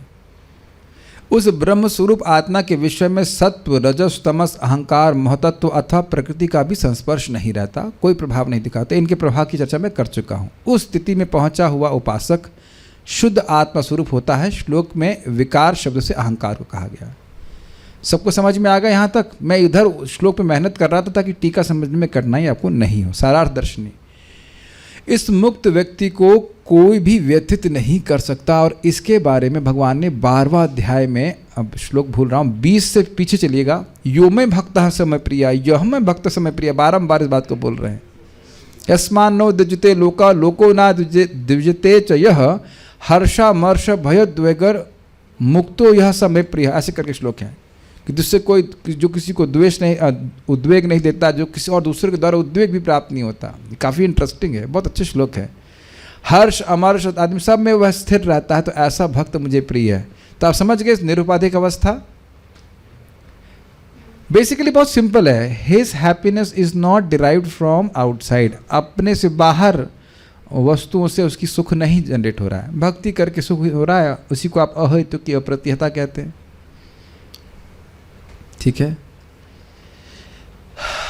इस पर थोड़ा विचार कीजिए। आज सुबह भी बोल रहा था, हमको फिर अब उसको बोलना चाहेंगे, हमको बहुत अच्छी बात लग रही थी कि भाई आप कुछ चाहते हो और आप उसको नहीं प्राप्त कर पाए, तब तो व्यथा होगी ना। मान लीजिए आपने स्मार्टफोन चाहिए, तो स्मार्टफोन ऑर्डर भी किया, तब भी आने में कुछ समय लगा ना, तो उस समय तक आपको कुछ बेचैनी महसूस होती कि कब आएगा, और जैसे बोला तुरंत आ जाए तो चैन हरे कृष्णा कृष्णा कृष्णा कृष्णा हरे हरे, हरे राम राम राम हरे हरे। अब मैंने क्यों करवाई है, समझ में आ गया? If you are happy in chanting Hare Krishna, you can always be happy. Hare Krishna Krishna Krishna Hare Hare, Hare Ram Ram Ram Hare. यह भी क्यों बोला? खोला बेचा सिद्धर हमारे हीरो, ये उनके पास हीरो क्यों? क्योंकि उनकी धोती में भी गांठें लगी हुई थी, उनके पास कुछ पैसे नहीं थे, और बहुत बड़ा बिजनेस टाइकून थे। वो क्या बेचते थे? वो बनाना लीव्स, केले के पत्ते बेचते थे, और उस पर वो कुछ दोने वोने बनाते हों, और पूरी रात हरे कृष्ण मंत्र कीर्तन करते, आनंद में रहते। और बाहर के लोग कहते देख खाने को नहीं मिल रहा ना, इसीलिए रो रहा है, चीख रहा है रात भर कि देख नहीं रहा कि हरे कृष्णा बोल रहा है। और महाप्रभु बोले भी, क्या तुम कृष्ण की पूजा करते हो, क्या मिला तुमको? तो कहते हैं कि मेरे लिए तो कोई दिक्कत नहीं है, जबकि दिक्कत होने की बहुत सारी दिक्कत थी। छत टपक रही थी, और छत भी ऐसा नहीं कि महल था उसमें टपक रही थी, कोई झोपड़ी सी थी, इसमें रहते थे।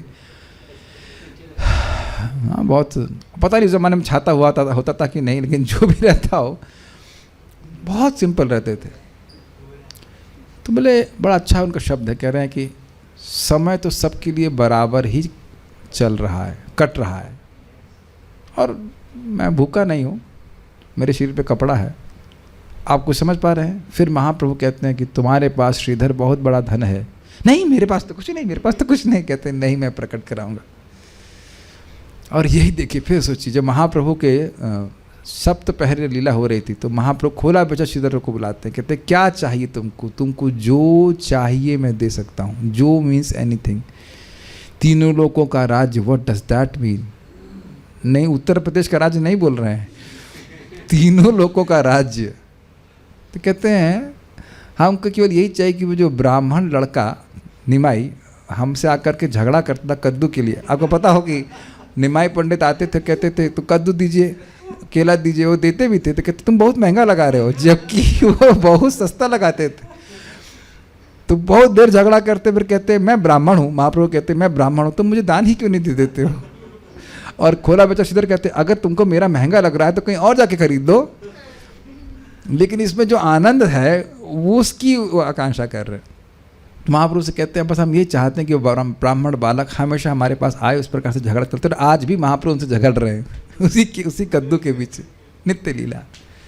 तो मैं खाली बोल रहा था कि अगर भगवत प्रेम प्राप्त है, कई बार सुन चुके, फिर सुना रहा हूँ, तो आप भगवान का चाहे श्रवण कीजिए, चाहे कीर्तन कीजिए, चाहे स्मरण कीजिए। अब स्मरण कहाँ नहीं कर सकते बताओ? उससे सबसे असीमित सुख मिलता है।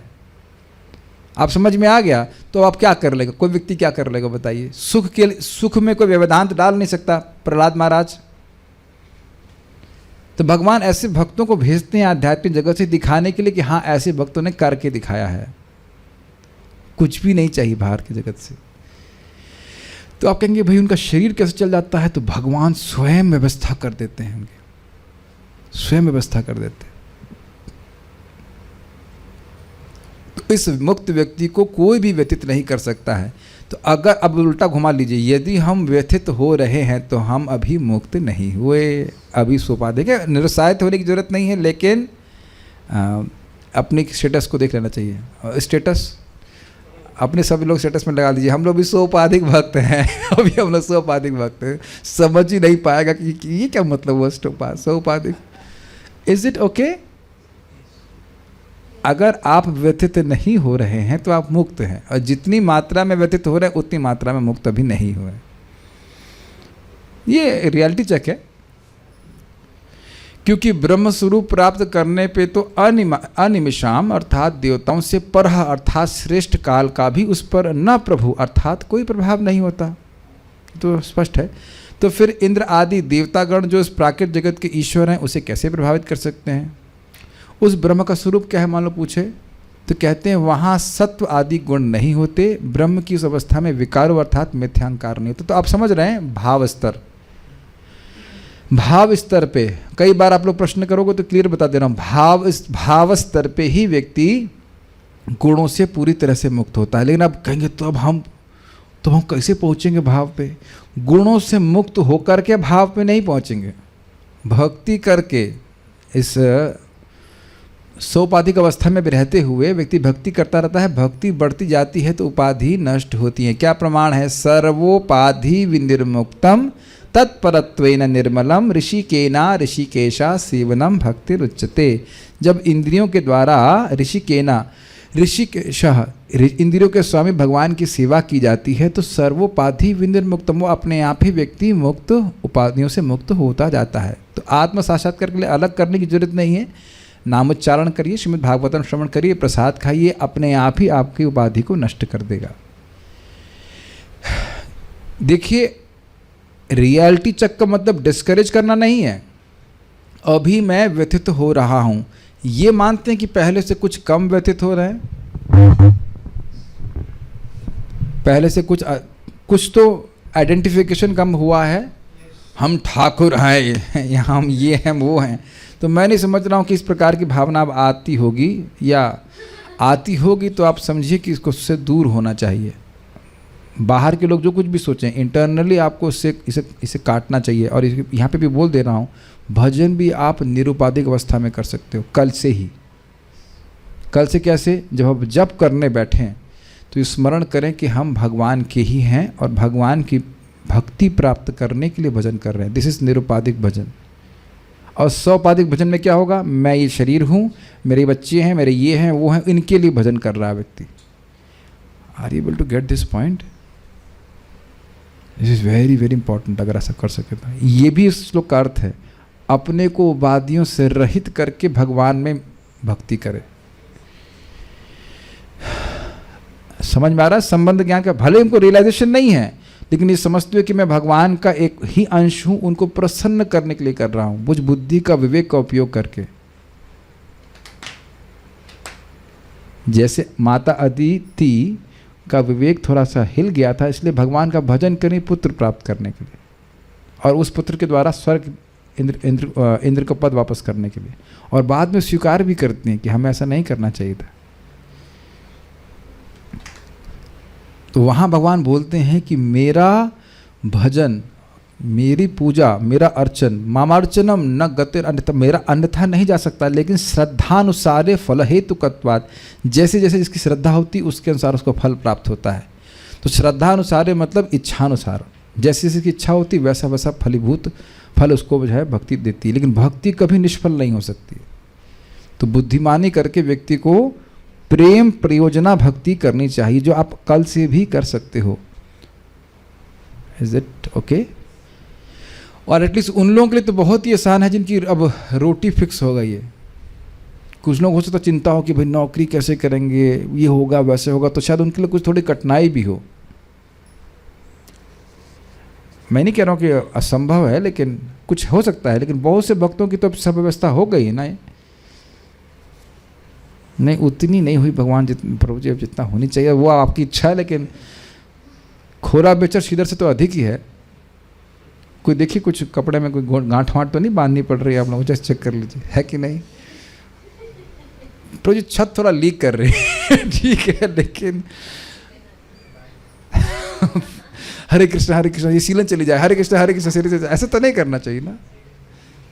Because when it is done in that way it is most effective. भक्ति सबसे तेज़ी से काम करती है जब आप भगवत प्रेम प्राप्त करने के लिए भजन कर रहे हैं। प्लीज़ इस बात को समझिए, मैं कई बार रिपीट कर रहा हूँ, क्योंकि बात एकदम से क्लिक नहीं करती है। चाहे मतलब ऐसा नहीं कि आप 64 माला कर रहे हैं, नहीं 16 माला भी कर रहे हैं, लेकिन उद्देश्य भगवान की निस्वार्थ सेवा है, तो वो बहुत अधिक प्रभावशाली है। मैं इसलिए बोल रहा हूँ, परम पूज्य राधा गोविंद महाराज से पूछा गया था, महाराज भक्ति में भाव महत्वपूर्ण है कि क्रिया? तो स्पष्ट महाराज बोले भाव बहुत महत्वपूर्ण है। वही प्रपाद एटीट्यूड के बारे में बोलते हैं, निष्काम भावना से भजन करने का प्रयास कीजिए। वैसे कोई भी चाहे कैसे भी करो, भक्ति अच्छी बात है, लेकिन रियली प्रगति करना चाहते हैं तो निरुपाधिक भजन कर सकते हैं। ये बहुत टफ टॉपिक है, आप मेरी बात समझ पा रहे हैं? आप कहेंगे उपाधि तो है प्रभु जी, हम तो मान रहे हैं हम शरीर है ना। भजन करते समय तो कम से कम आप इस बात को छोड़िए कि मैं इस शरीर का हूँ, मुझे नौकरी करने जाना है, ये करना वो करना। इसीलिए बार बार पीछे लग के बोला जाता है कि सुबह उठ के भजन कीजिए। 7 बजे के बाद आपकी उपाधि वैसे एक्टिवेट हो जाती है, ये करना है वो करना है, ऐसा करना वैसा करना है। Is it not? और ये आपने देखा है कि सुबह ऐसा कुछ हल्का रहता है मामला।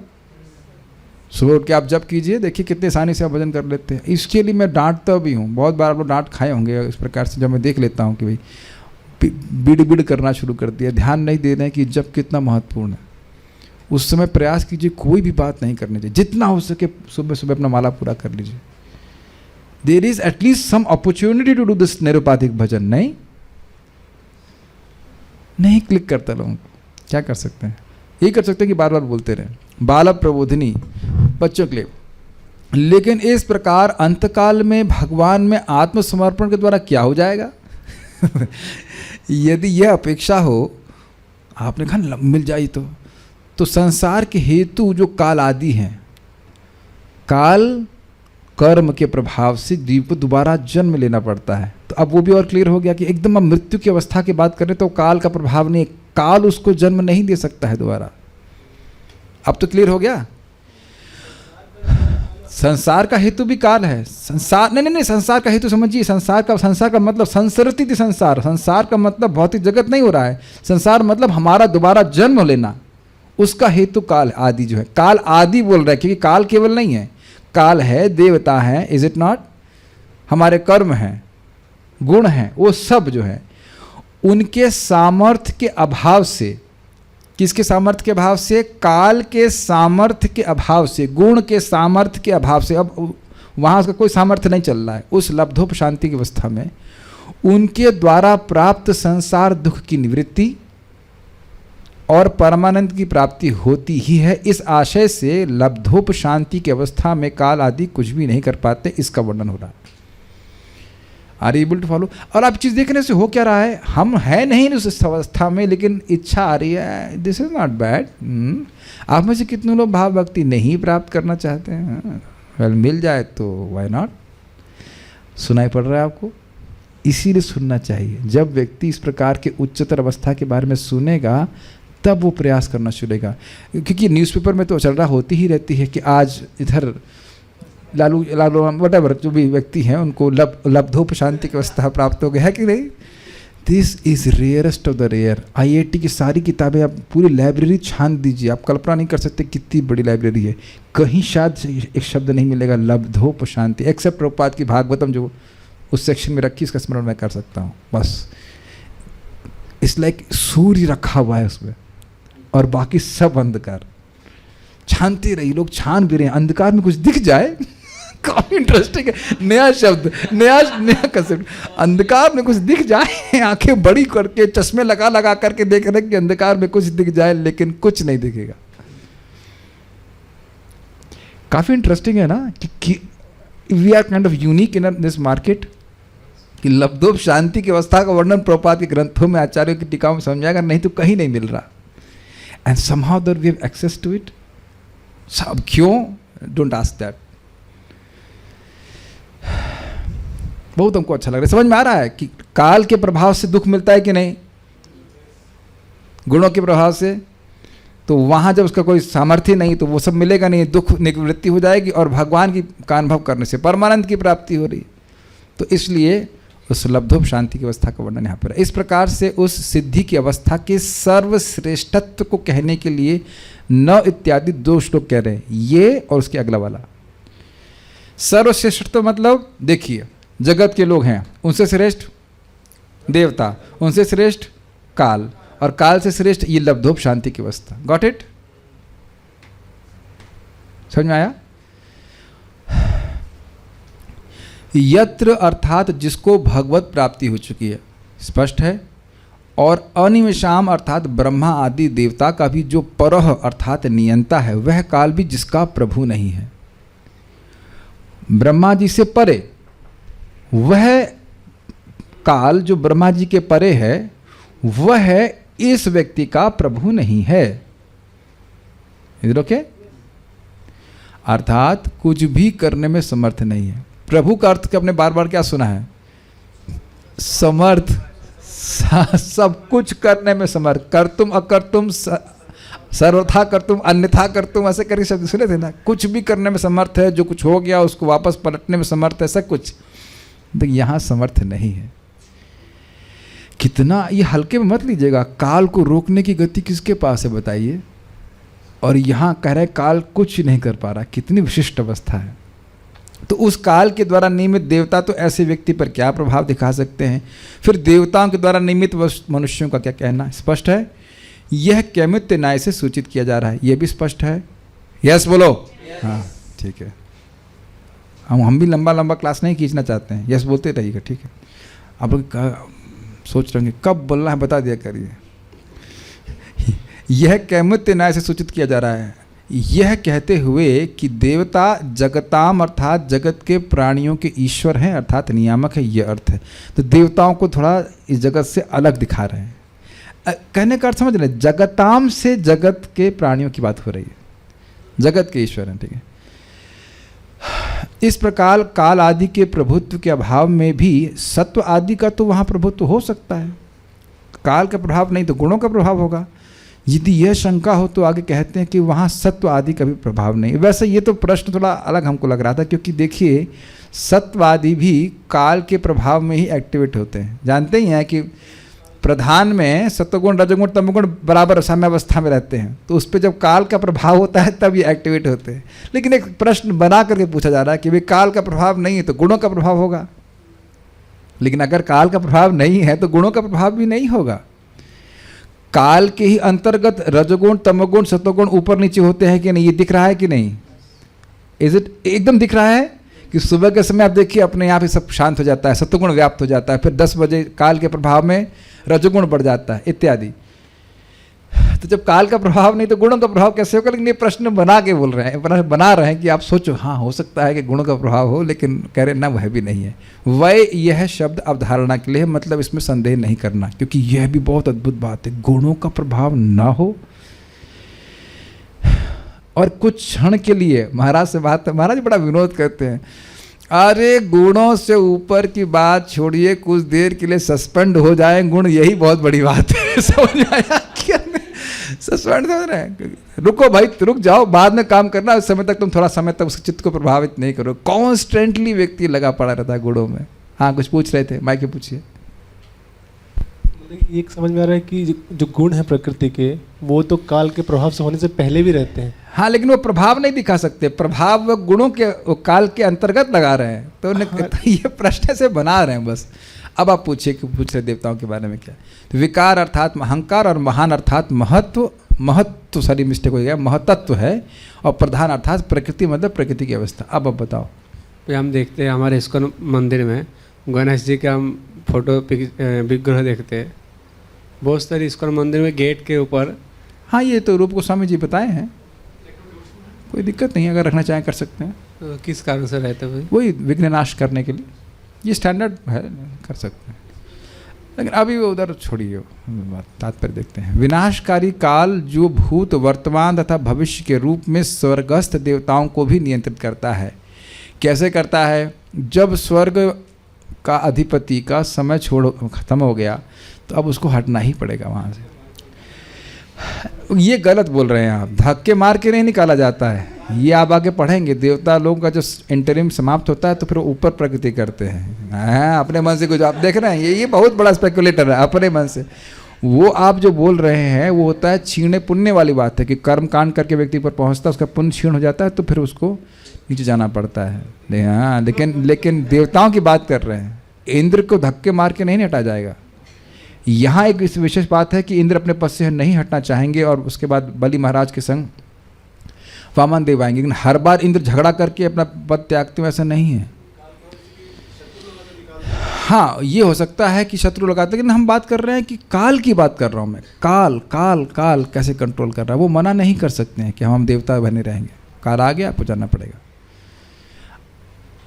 यानी कि आप समझ गए, लब्धोपशांति की अवस्था में कोई भूत, वर्तमान और भविष्य नहीं है, केवल वर्तमान है। और इस वर्तमान में आप किस रूप में वर्तमान हैं? भगवान को निरंतर देखते हुए आनंद की अवस्था में। ये देख रहे हैं कि वास्तविक रूप से हमारा कोई भूत, वर्तमान, भविष्य नहीं, और हम भूत की चर्चा करते रहते। आज ही भक्त को हम एकदम रोक दिए तुरंत। ये प्रभु जी ऐसा हो गया, बस हमने कहा रुक जाइए आप, गॉन।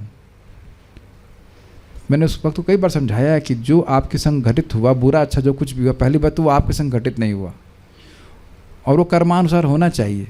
ये इसमें हम ना उलझे रहे। ही बुर्जन प्रभु समझाते हैं, don't try to reframe your past, it's gone. Can you let it go? It's already gone, just let it go. देख रहे हैं हम कितने अज्ञान में चल। मेरी बात समझ पा रहे? ये हो जाता, वो हो जाता, ये हो जाता, यहाँ तक कि आप ये देख पा रहे हो, पता नहीं अब देख पा रहे कि नहीं, जो आपने गलतियां भी की हैं वो आपको करनी थी। अब ये अगर आप देख पाए तो, मैं भक्ति में आने की बात कर रहा हूं। आज अगर आपको वापस बोला जाए कि वो दोबारा गलतियां करो तो आप नहीं करने वाले। उस टाइम वो चेतना थी, उस बिवल्डरमेंट में व्यक्ति कर रहा है, इसीलिए भगवान गलतियां नहीं देखते भक्तों की। जो लोग सिंसियरली भक्ति कर रहे हैं, मैं उसकी बात कर रहा हूँ।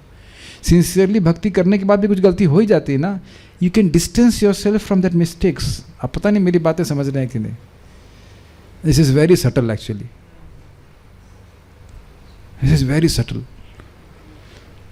उन गलतियों से भी अपने को दूर रखो। मेरी कुछ बात आप लोग समझ भी पा रहे हैं? बात बहुत सूक्ष्म बात है। हाँ अपनी पहचान छोड़िए उससे, इसी में पूरा जीवन भक्त अपना व्यर्थ कर देता है। वो गया, अभी आपके सामने भागवत है, अभी नाम जप कीजिए। क्या अपि चेदेसी पापेभ्य सर्वेभ्य पाप कृतमः सर्वम ज्ञान प्लवे नैवम वृजिनम तन संतर्षि। भगवान इस बात को बोल रहे, तुमने चाहे सारे पाप क्यों ना कर ली हों, फिर भी तुम इस ज्ञान पे आश्रित हो गए कि ज्ञान रूपी नाव पे आश्रित हो गए कि मैं भगवान का हूँ, मुझे भगवान की सेवा करनी, तो वृजिनम संतर्षि, तुम हर प्रकार के दुखों को पार कर जाओ। यहाँ भी बात हो रही सभी दुखों से पार हो जाएगा। Please try to don't dwell in your past.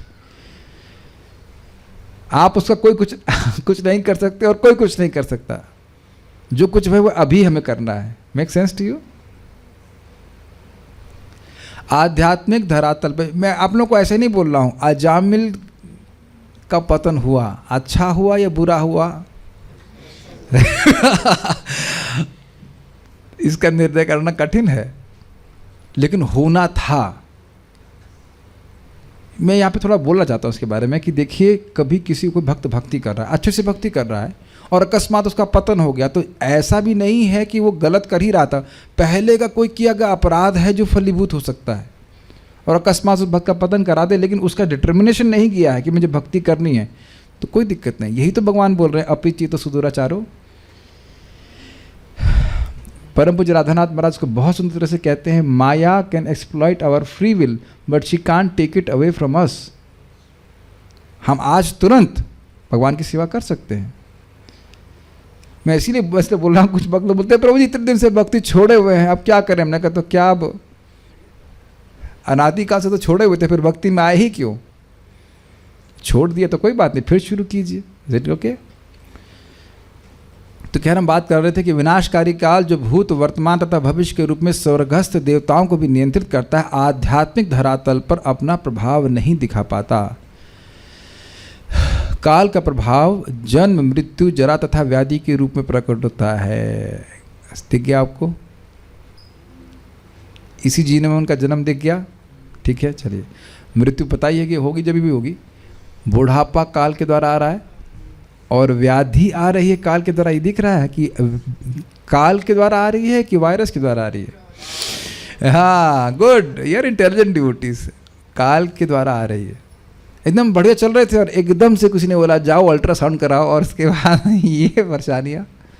लेकिन अल्ट्रासाउंड की प्रॉब्लम नहीं है, काल है। मैं देखा था उस दिन, मैं सोच रहा था तानिश प्रभु ज़्यादा किच करते हैं, क्या अल्ट्रासाउंड कराने की क्या जरूरत, कौन जाए? और एकदम से उस दिन मुझे बहुत प्रेरणा मिल लगी, नहीं आज जाओ। तो आपने कभी देखा इस तरह से कुछ कार्य करने की एकदम से बहुत प्रेरणा मिलती है? मैं बता रहा हूँ, मैं बिल्कुल बोल रहा था ये व्यक्ति मेरे पैसे खर्च करवा रहा है, क्या फ़ायदा होगा, वहाँ जाके लाइन में लगना होगा, क्या वो ये हम पता बहुत गुस्सा था। मैंने कहा वो जो भी डायग्नोसिस, मैं हर एग्जाम्पल दे रहा हूँ कि ये आप लोगों से कभी हुआ है कि कुछ करने के लिए आपको एकदम बहुत स्ट्रांग प्रेरणा आने लगती है? ये काल के द्वारा हो रहा है। लेकिन व्याधि आती है काल के द्वारा, ये दिख रहा है आपको, बैठे बिठाए जिसे कहना चाहिए कि नहीं, धड़ धड़ धड़ धड़।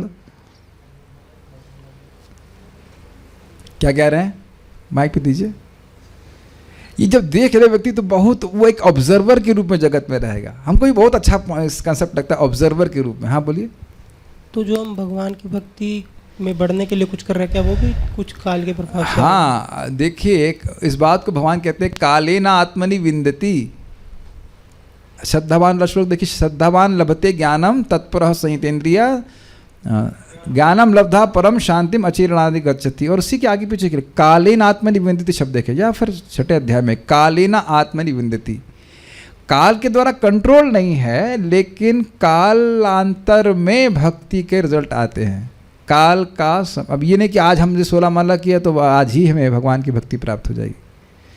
क्रमे क्रमे धीरे धीरे काल बीतने से नहीं होती है।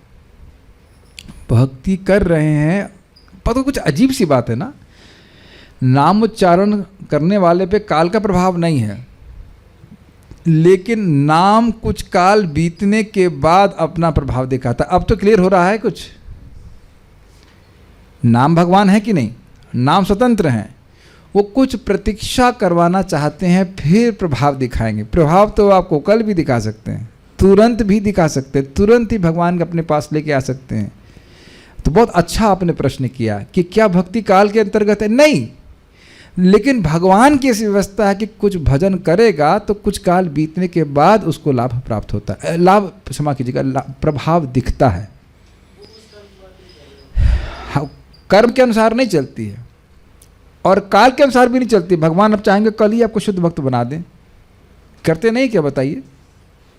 उनकी इच्छा है। अब मेरी बात बहुत ही सूक्ष्म बात है, भगवान का नाम का प्रभाव तुरंत स्टोर हुआ, बोलिए हरे कृष्णा हरे कृष्णा, तो अनंत कोटि जन्म के पाप नष्ट हो गए। लेकिन दिखाई नहीं पड़ता है आपको, दिखाई पड़ेगा वो भगवान के नाम की इच्छा से, वो प्रसन्न हो जाएंगे तब उस पर निर्भर करता है।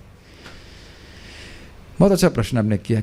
ये नहीं कि आपने इतने दिन माला जपा तो आपको सिद्धि मिल जाएगी, समझ में आई बात? ये नहीं है। भगवान प्रसन्न हुए कि नहीं उस पर निर्भर करता है, कृष्ण की कृपा मिलने पर निर्भर करता है। समय की बात नहीं है। समय होता, समय की बात होती तो बहुत आसान हो जाता है, लेकिन समय की बात नहीं है। भगवान कितने प्रसन्न हुए हैं, लेकिन होता यह है कालांतर में प्रकट होता है, और लेकिन वो इच्छा भगवान की इच्छा से होता है, काल की इच्छा से नहीं होता। Very good question, very good question. काल का प्रभाव देख रहे हैं यहाँ पे लिखा है ना, काल का प्रभाव जन्म मृत्यु जरा व्याधि के रूप में प्रकट होता है, भक्ति के रूप में प्रकट नहीं होता है। भक्ति काल पर निर्भर नहीं करती है। जो भक्त को सुख और दुख आता है वो भगवान की व्यवस्था से आता है ताकि उसकी भक्ति बढ़ जाए। ओके,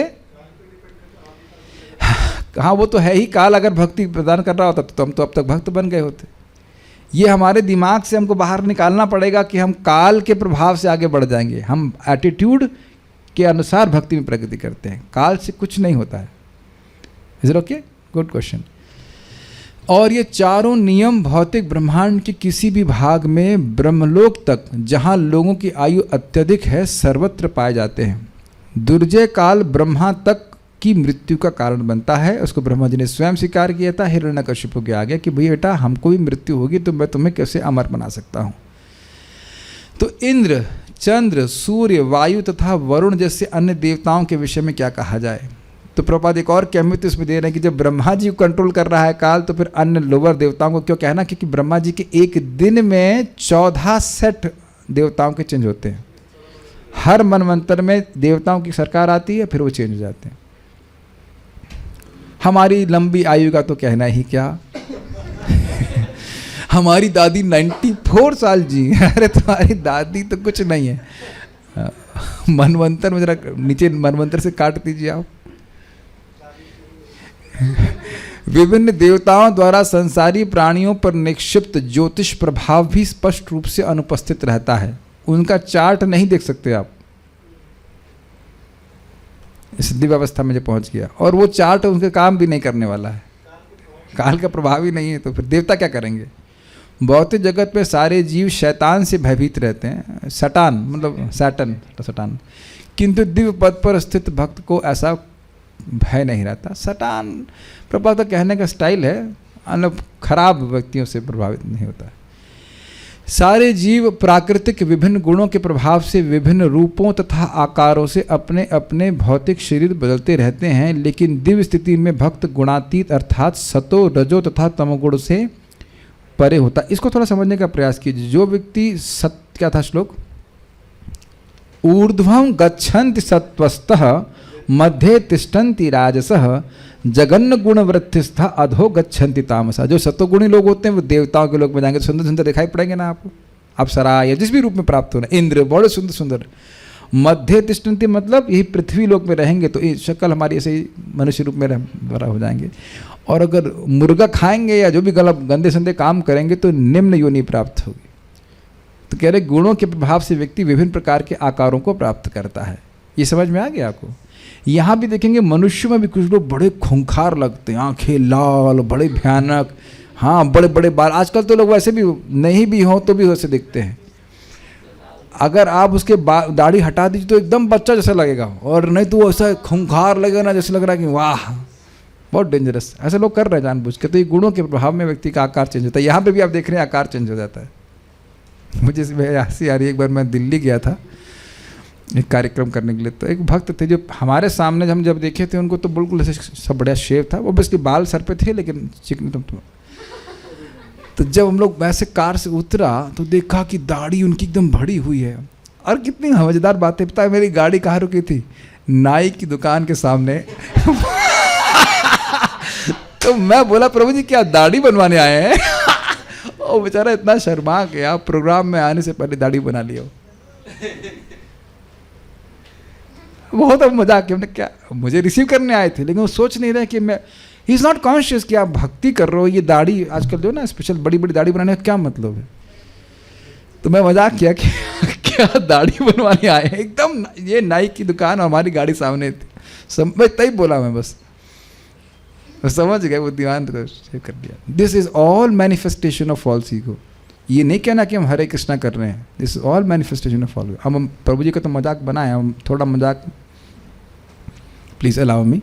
कोई माता जी हैं बड़े बड़े बाल खोल करके घूम रही हैं ऐसे करके समझ रहे हैं। तो अब आप ये मत कहिए कि आपको लब्धोप शांति की अवस्था प्राप्त होगी। मैं ये क्यों बोल रहा हूँ कि स्त्रियों के लंबे बाल पुरुषों को उत्तेजना तो देते हैं। तो अब अभक्त स्त्रियां करें तो अलग बात है, लेकिन अगर भक्त स्त्रियां ऐसी कर रही हैं तो वो निश्चित लब्धोप शांति की अवस्था में नहीं, उनको शांति नहीं मिल रही है। और देखिए अब अविवाहित लड़की करे तो अलग बात है, विवाहित माता जी को भी शांति नहीं है कह दी जाए। हम गलत तो नहीं बोल रहे हैं, ये देखी गई बातें हम क्लास में बोल दे रहे हैं, कुछ सुने थे। बाल खोल के नहीं, सिंपल रखो ना अपने बाल अपने पास रखो ना।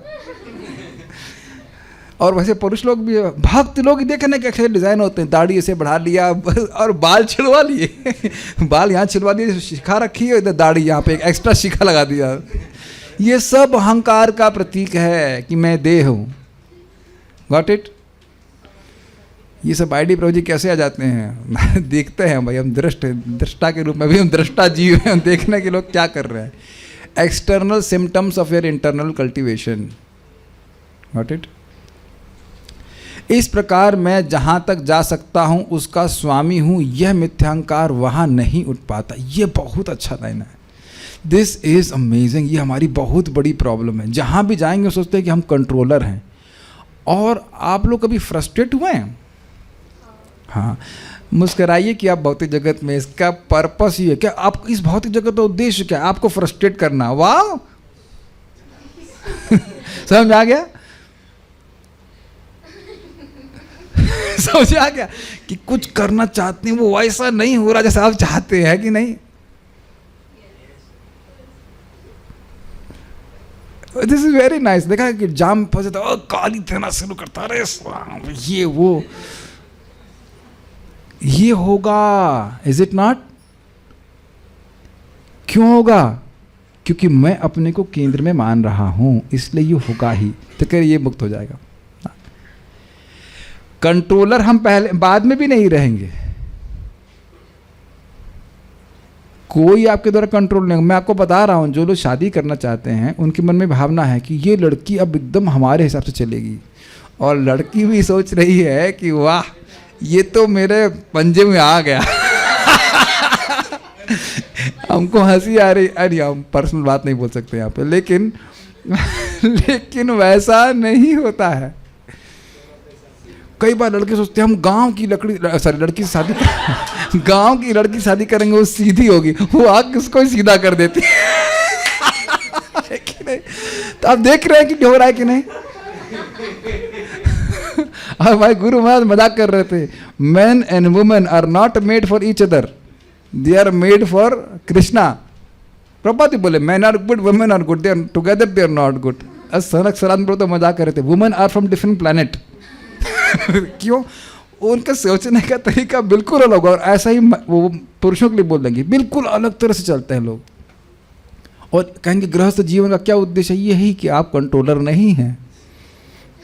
Do you agree? बोलते ना अपने ही बच्चों से हारता है व्यक्ति। समझ गए ना? मैं जहां तक जा सकता हूं उसका स्वामी। और ध्यान दीजिएगा, ये गृहस्थी में बहुत फैलती है बात। प्रवेश कीजिएगा, कोई दिक्कत नहीं है, मतलब आप जब तक नहीं कर रहे हैं तब तक, लेकिन आप देखेंगे कि भावना बढ़ जाती, मैं स्वामी हूँ, मैं ये हूँ, मैं वो हूँ इत्यादि। जबकि रहता वो दास है। मैं उसे बड़ी इंटरेस्टिंग कथा सुनाऊंगा। हमारे भक्त गॉड ब्रदर बता रहे थे, कह रहे थे वो ट्रेन में बैठे थे, ब्रह्मचारी ऑब्जर्व कर रहे थे कि एक आदमी आया पत्नी के संग, और उसकी साली भी थी साथ में। कहती चिप्स लेके आओ, चिप्स लेके आया। फिर कहता कि समोसा लिया तो समोसा लिया, फिर कहता चाय लाओ तो चाय भी लिया। उसके बाद ये लाओ, कहता है क्या मैं नौकर हूँ? कहती हाँ तो लोग सोच रहे हैं कि हम स्वामी हैं, लेकिन एक्चुअली क्योंकि दूसरों से कुछ इंद्रिय तृप्ति की अपेक्षा, इसलिए दास ही रहते हैं। मजाक की बात हम बोल रहे थे, लेकिन मिथ्यांकार के कारण ही व्यक्ति फंसा रहता है, ये बात बोल रहे हैं। तो वहाँ ऐसी लब्धोप शांति की अवस्था में ऐसा कुछ प्रकट नहीं होता। भौतिक जगत में प्रकृति के ऊपर प्रभुता दिखाने का मिथ्यांकार प्रज्वलित अग्नि में पतंगों के गिरने के समान है। सुनिए कितना सुंदर बात है। पतंगा अग्नि के दीप्तिमान सौंदर्य पर मोहित होता है, किंतु जब वह इसका भोग करने चलता है तो अग्नि उसे जलाकर राख कर देती है। दिव्य स्थिति में जीव की चेतना शुद्ध रहती है, अतएव प्रकृति पर नहीं पहले ये तो समझ लीजिए। देखिए आप जान रहे हैं, आपने कभी देखा है पतंगों को अग्नि की तरफ जाते हुए? बहुत सुंदर बात है, जरा विचार कीजिए। जब पतंगे अग्नि की तरफ जा रहे हैं और आप माइक ले लीजिए और बोलिए, हे मेरे प्रिय पतंगों, अग्नि सामने है, कुछ सुनाई नहीं दे रहा, यह भी नहीं बोलेंगे। Got it? यही बद्धजीव की स्थिति है। वो सोच रहा है भोग करके मैं बहुत सुखी हो जाऊंगा। यद्यपि मेरे बाबा जी सुखी नहीं हुए, पिताजी तो और दुखी हुए, मैं ही दुखी किया उनको पैदा होकर के। Do you agree? सोचेंगे ना, अपने पिताओं को अपने में से किसी ने सुख दिया है क्या? बहुत जस्ट कुछ लोग सोच सकते हैं कि दिया है। हमारा तो बहुत झगड़ा होता था पिताजी से, हमारा तो बहुत झगड़ा होता था। झगड़ा मतलब इंडिफरेंस रहते थे, और भक्ति में आने के बाद तो वो और अलग ही रहते थे, विचार ज़्यादा मिलते नहीं। बाद में कुछ कुछ भक्ति में समझ में उनको आने लगे, लेकिन जनरली कोई खास कोई विशेष सुख हम नहीं समझना कि दिए हों से ना। पढ़ाई में थोड़ा बच्चे तो उससे क्या सुख मिल जाता है, उनको क्या मिल रहा है, बट हम खाली बोल रहे हैं कि कितना उसका पेमेंट व्यक्ति को करना पड़ता है। बहुत बड़ा पेमेंट होता है, बहुत बड़ा पेमेंट। दीप्तिमान सौंदर्य, कितना सुंदर बात है। अग्नि सुंदर लग रही है, और क्या है अग्नि में? और क्या है? आप भूल रहे हैं। समझ में आ गया? बहुत अच्छा। ये मैंने जिंदगी में कभी इस प्रकार से नहीं सोचा। कुछ बातें थे कि भगवान क्लास में आती बस।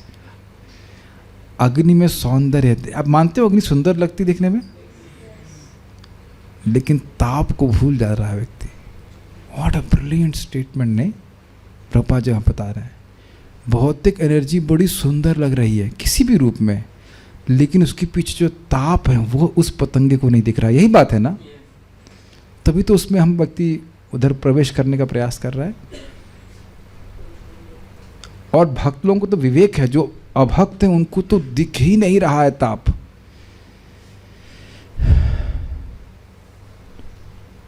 देखिए एक इंडिपेंडेंट पॉइंट है, प्लीज, इज नथिंग अगेंस्ट गृहस्थाश्रम, what it is against, but not spoken against the devotee will choose. आप बताइए कि इस समय अगर आपके गोदी में एक बच्चा होता, तब भी आप भागवती ध्यान से सुन पा रहे होते? भाई ज्ञान का उपदेश दिया जा रहा है, अब बाकी जितना ग्रहण करने का अलग बात है। और उस पर भी लोगों को चैन नहीं होता है। एक संतान हो गया, वो बाल नोच ही रहा है, कह रहे भी थोड़े बच्चे हैं, दूसरे वाला बच्चा भी नोच दे जितना बाकी है। हमको मुख पे बोले, पर मुझे 2-3 साल बस वजन डिस्टर्ब होता है। 2-3 साल व्हाट? मुझे ऑपरेशन कराने में डर ऑपरेशन से नहीं लग रहा है कि 20 दिन मैं अब क्लास नहीं दे पाऊंगा, मेरा तो बुखार उससे आ रहा है, इसीलिए अवॉइड कर रहा हूँ कि मैं किसी तरह टल जाए। अब कराना पड़ेगा तो कराना पड़ेगा, वो गॉल ब्लैडर में है। 20 कहाँ कहने था 20 दिन क्लास नहीं होगा, यहाँ कह रहे 2-3 साल।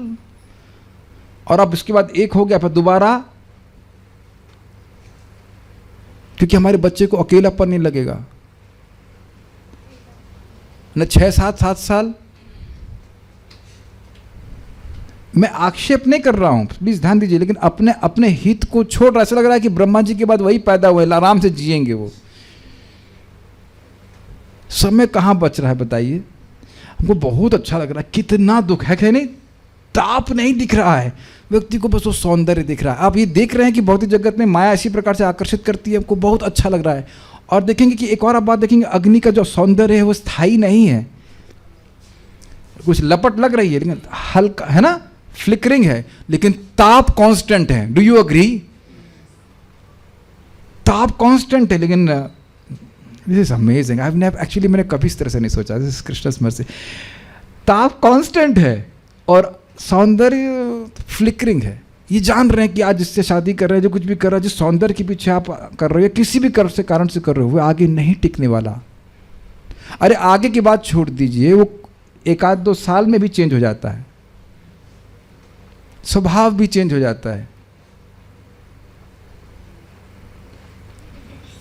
इसीलिए प्रभुपाद बोल रहे थे ना कि काम वासना कैसे तृप्त हो, इसके बारे में सुखदेव गोस्वामी कुछ नहीं बोले। मिनिमम 0 पे ले आए तो सबसे अच्छा। बहुत अच्छी बात है। कांटे के सुख से दूर हो जाए तो बहुत अच्छी बात है, कांटे चबाने के। दिव्य स्थिति में जीव की चेतना शुद्ध रहती है, अतएव प्रकृति पर प्रभुता जताने का उसमें मिथ्या अहंकार नहीं रहता। प्रत्युत उसकी शुद्ध चेतना उसे परमेश्वर की शरण में जाने के लिए निर्देशित करे। This is too much of a highlight, this is like too much, this is too much of a highlight. Please इसको तो सुने बिना समझे बिना मत जाइएगा क्लास से। दूषित चेतना में व्यक्ति पुष्ट किया जाता है, उस दूषित चेतना के द्वारा वो पुष्ट किया जाता है कि तुम भोग के लिए जाओ। जैसे पतंगा पीछे ताप होते हुए भी उस अग्नि के पीछे जा रहा है। प्रोपेल समझते हैं? Propel, propel not propensity, propelled, propeller नाव के पीछे होता है ना, ऐसे करके propel. We are being propelled towards only 2 things, Maya और कृष्णा। जितना जितना चेतना शुद्ध हो जाएगी उतना ये प्रोपेलिंग फोर्स उधर चला जाएगा, डायरेक्ट भगवान की तरफ हो जाएगा। बहुत सुंदर बात है। इसीलिए हरे कृष्णा कृष्णा कृष्ण हरे हरे, हरे राम राम राम हरे हरे। बहुत इंपॉर्टेंट है जाप करना। जाप करेंगे, भागवत सुनेंगे तो चेतना शुद्ध हो रही है और अब कृष्ण की तरफ मुड़ जा रही है। इसी को प्रभुपाद कह रहे हैं भगवद गीता में 7.19 में कहा गया है, वासुदेवः सर्वमिति स महात्मा सुदुर्लभ। क्या श्लोक है? बहुनाम जन्मनाम अन्ते ज्ञानवान मां प्रपद्यते, वासुदेव सर्वमिति स महात्मा सुदुर्लभ। बहुत जन्मों के बाद ज्ञानवान माम प्रपद्यते, बहुत जन्मों के बाद ज्ञानवान मुझे शरण में आता है। क्वाइट इंटरेस्टिंग, क्योंकि जन्म तो जीव ले ही रहा है, लेकिन जो ज्ञान का अनुशीलन कर रहा है, भगवत संबंधी ज्ञान का, निर्विशेष नहीं, वह भगवान की शरण में आता है। इसका मतलब क्या हुआ? वही मतलब हो गया कि इस जगत में भोग आदि से मुझे कुछ नहीं मिल रहा है। उसकी चेतना शुद्ध हो रही, तो शुद्ध चेतना उसको प्रोपेल कर रही, प्रोपेल समझ रहे हैं, प्रेरित कर रही कि तुम भगवान की शरण में जाओ। तो आप समझ गए, जो लोग भगवान की शरण में नहीं जा रहे उनको समझ में भगवान की महिमा नहीं आई है। इसीलिए बोलते हैं महात्मानस्तु माम पार्था दैवीम प्रकृतिम आश्रिता। जिनकी महा आत्मा है, अर्थात जिनका महामन शुद्ध मन हो गया है, वह भगवान की महिमा समझते हैं। इसीलिए जाप अच्छे से करना चाहिए। जितनी जल्दी हृदय शुद्ध होगा, समझ में आया, उतनी ही जल्दी व्यक्ति को विश्वास होगा कि भजन करके ही, भजन में ही सुख है। उसे खुद को समझ में आ जाएगा कि भजन में सुख है, भजन में ही सुख है। मिलता है सच्चा सुख भगवान तुम्हारे चरणों में से कुछ है, और इसके पीछे ताप है। तो कहेंगे आप क्या बहुत जन्म लेना पड़ेगा? तो प्रपात नहीं, वहां भी बोलते कहते हैं देखो, अगर तुम एक प्रमाणिक गुरु की शरण में आ गए और उसने बताया कि कृष्ण की शरण लो, तो तुम्हें और जन्म लेने की जरूरत नहीं है। बस वो क्लिक नहीं करता लोगों को। समझ पा रहे हैं कि मेरे को केवल भगवान श्री कृष्ण की शरण, अर्थात उनको प्रसन्न करने के कार्य करने हैं। Got it? शरण का मतलब ये नहीं कि आप खाएंगे नहीं, प्रसाद ग्रहण करेंगे। Got it? शरण का मतलब बहुत सिंपल है, मैं आपकी शरण में हूँ। मान लो मैं कहूँ रामकृष्ण प्रभु मैं आपकी शरण में हूँ, तो आपको कांटे मारूंगा, पिन मारूंगा आपको। Got it? इतनी सी बात समझ पा रहे हैं? मैं आपकी शरण में हूं मतलब मैं आपको प्रसन्न करने वाला कार्य करूंगा और अप्रसन्न करने वाला कार्य नहीं करूंगा। यही तो शरणागति का लक्षण अब एक सुन चुके हो। संकल्प क्या है? भक्ति के अनुकूल से संकल्पम, प्रतिकूल से वर्जनम। इज इट वेरी सिंपल और नॉट? यही बात बोल रहे हैं। और जो ये समझ में, जिसको समझ में आ गया वो पक्का पार हो जाएगा यहाँ पे। इससे संकेत मिलता है कि दिव्य स्थिति में न तो भौतिक सृष्टि रहती है, न ही भौतिक प्रकृति के लिए कारणार्णव रहता है। अब ये इंटरेस्टिंग है, महतत्व महतत्व की जरूरत क्या है? संसार के लिए, समझ में आ गया। संसार के लिए महतत्व की जरूरत है। प्रधान में सब कुछ स्टेबल था, उसका अनस्टेबल वर्जन आया, उसमें काल शक्ति डाली गई, जीव शक्ति डाली गई। तो काय के लिए डाली गई? जीव भोग कर सके। तो यहाँ तो समाप्त हो गया, तो भगवान की सेवा कर रहा है। उपर्युक्त परिस्थिति दिव्य धरातल पर वास्तविक है, मतलब ये खाली बातें नहीं हैं। क्या कहते हैं, बात पतंगड़ नहीं बनाया जा रहा है, वाकई है। प्रपात कर, that means it is attainable, people have attend it, लोगों ने इसको प्राप्त किया है। यह वर्णन सुखदेव गोस्वामी कर रहे हैं, सुनाई पड़ रहा है। ये बात ध्यान रखिएगा कि इस प्रकार की जो बातें भागवत और भगवद गीता में हैं, वह वर्णन कर रही हैं उस स्थिति का जिसको पहले प्राप्त किया जा चुका है। जैसे मैं एग्जांपल दे रहा हूँ, जैसे मेरे को भी कुछ प्रॉब्लम है, गॉल स्टोन ये सब, तो मेरे में संदेह है अभी कि क्या ये दवा किसी को ठीक की है। आप लोग संग ऐसा कभी नहीं होता? जैसे मेरे को पहले वार्ड्स थे, तो मेरे को मन में आ रहा था क्या ये वार्ड्स कभी किसी के गए हैं इस होम्योपैथी के द्वारा? एलोपैथी तो कह रही थी नहीं जाएंगे। क्या आप बीमारी में ठीक होने से पहले ऐसे संदेह से युक्त होते हैं कि नहीं? तो वैद्य जी क्या बोलेंगे, अरे तुमको पहले पेशेंट थे ना भाई, आज तुरंत दुकान खोली हमने, बहुत लोगों ने ठीक किया है। हर बार यही प्रीचिंग होती है कि नहीं? तो उसी तरह से सुखदेव गोस्वामी बता रहे हैं कि इसी तरह से बता रहे हैं कि उस अवस्था में, तो उस अवस्था का मतलब ये अवास्तविक अवस्था है और इस पे उसको लोगों ने प्राप्त किया है। आप इस प्रोसेस को फॉलो करोगे तो आप भी प्राप्त कर पाओगे। तो विश्वास होगा कि नहीं? ये कई बार आएगा और उसको नोटिस कीजिएगा आप। ऐसे प्रीचिंग करते हैं। किंतु यह योगी की शुद्ध चेतना की उच्च अवस्था में प्रकट होती है। Got it? ये आपके हृदय में ही बैठी अवस्था है। नित्य सिद्ध कृष्ण प्रेम साधु को बुनोय, श्रवण आदि शुद्ध चित्त कौरिबय उदय। Got it? आप ऐसे हो, are you able to follow this? हम सब लोग भगवान के प्रेमी हैं, वो कवर्ड अप है, और जैसे जैसे साफ होता जाएगा वो प्रेम प्रकट होता जाएगा। It's very simple point. कभी लोग सिद्धि हम तो, एक व्यक्ति बोले हम तो दीक्षा भी नहीं प्राप्त कर सकते। अरे उस मूर्ख को पता नहीं कि 16 माला आप जब कर रहे हो, चाहे शिक्षा गुरु के मार्गदर्शन में कर रहे हैं, तब भी आपकी दीक्षा हो गई है, उसका फॉर्मलाइजेशन आगे होगा। Main thing is acceptance of the शिक्षा ऑफ द संप्रदाय। और मैं उस पर और भी बोलना चाहता हूँ, मूर्ख मैं थोड़ा प्रेम से बोल रहा हूँ। वो व्यक्ति सोच रहे थे कि हम 16 माला कब करेंगे, और कुछ भगवान जूमाचार्य की वजह से प्रेरणा प्राप्त हुई, जूम शुरू हुआ, और वो व्यक्ति को मैं बिल्कुल जानता नहीं था, somehow वी गॉट कनेक्टेड, और वो 16 माला करने लग गए। तो जो ठाकुर जी आपको ये इच्छा पूर्ण कर रहे हैं, तो आगे आपको दीक्षा गुरु नहीं दिलवाएंगे? आप लोगों को भी लग रहा था ना काफ़ी समय बाद मिलेगी दीक्षा, खट से मिल गई। हमको लग रहा था हमारे सेकंड डिसीजन तो मिलेगा ही नहीं, लेकिन ले जा करके दिलवाया गया इन्होंने मुझको और गोलक वृंदावन प्रभु को उठा करके, पंचकड़ों प्रभु सनातन प्रभु को उठा, लिटरली लाइक बुकिंग, वो टिकट भी वही बुकिंग करवाए। This is quite interesting. ले जा करके करवाया गया। Only 4 people sorry. Krishna arranges. आपकी इच्छा होनी चाहिए, प्रयास कीजिए, तो क्यों भगवान आप पर कृपा नहीं करेंगे? क्या कुछ उनका कंट्रोल खत्म हो गया है क्या? मैं कह रहा नहीं, वैसे हम बात कर रहे थे कि ये अवस्था आपके हृदय में है। कभी कभी संदेह तो नहीं होता कि भाव भक्ति मिलेगी कि नहीं मिलेगी? क्या साधना कर रहे हो नहीं कर रहे हो, ऐसे संदेह आता है ना, अरे क्या बता नहीं कब मिलेगी, यहाँ तो बहुत स्ट्रगल चल रहा है, 16 माला करने में नानी पापा सब याद आ जा रहे हैं। कभी कभी होता ही नहीं होता आपको, बहुत इंद्रियां डिस्टर्ब कर रही हैं, लेकिन है अवस्था। Got it? मैं हमेशा एग्जाम्पल दिया करता हूँ, जैसे वो करते ना सबमर्सिबल के लिए बोरिंग करते हैं, तो जैसे ही उन्हें घुमाना शुरू किया तुरंत फड़ फड़ पानी बाहर आता है कि नहीं, बहुत मिट्टी कचरा बाहर आता है। उसके बाद आप सबमर्सिबल करेंगे, उसमें भी खूब पानी चलाते रहना पड़ता है, कचरा साफ होता है, फिर मीठा ठंडा पानी आता है। Got it?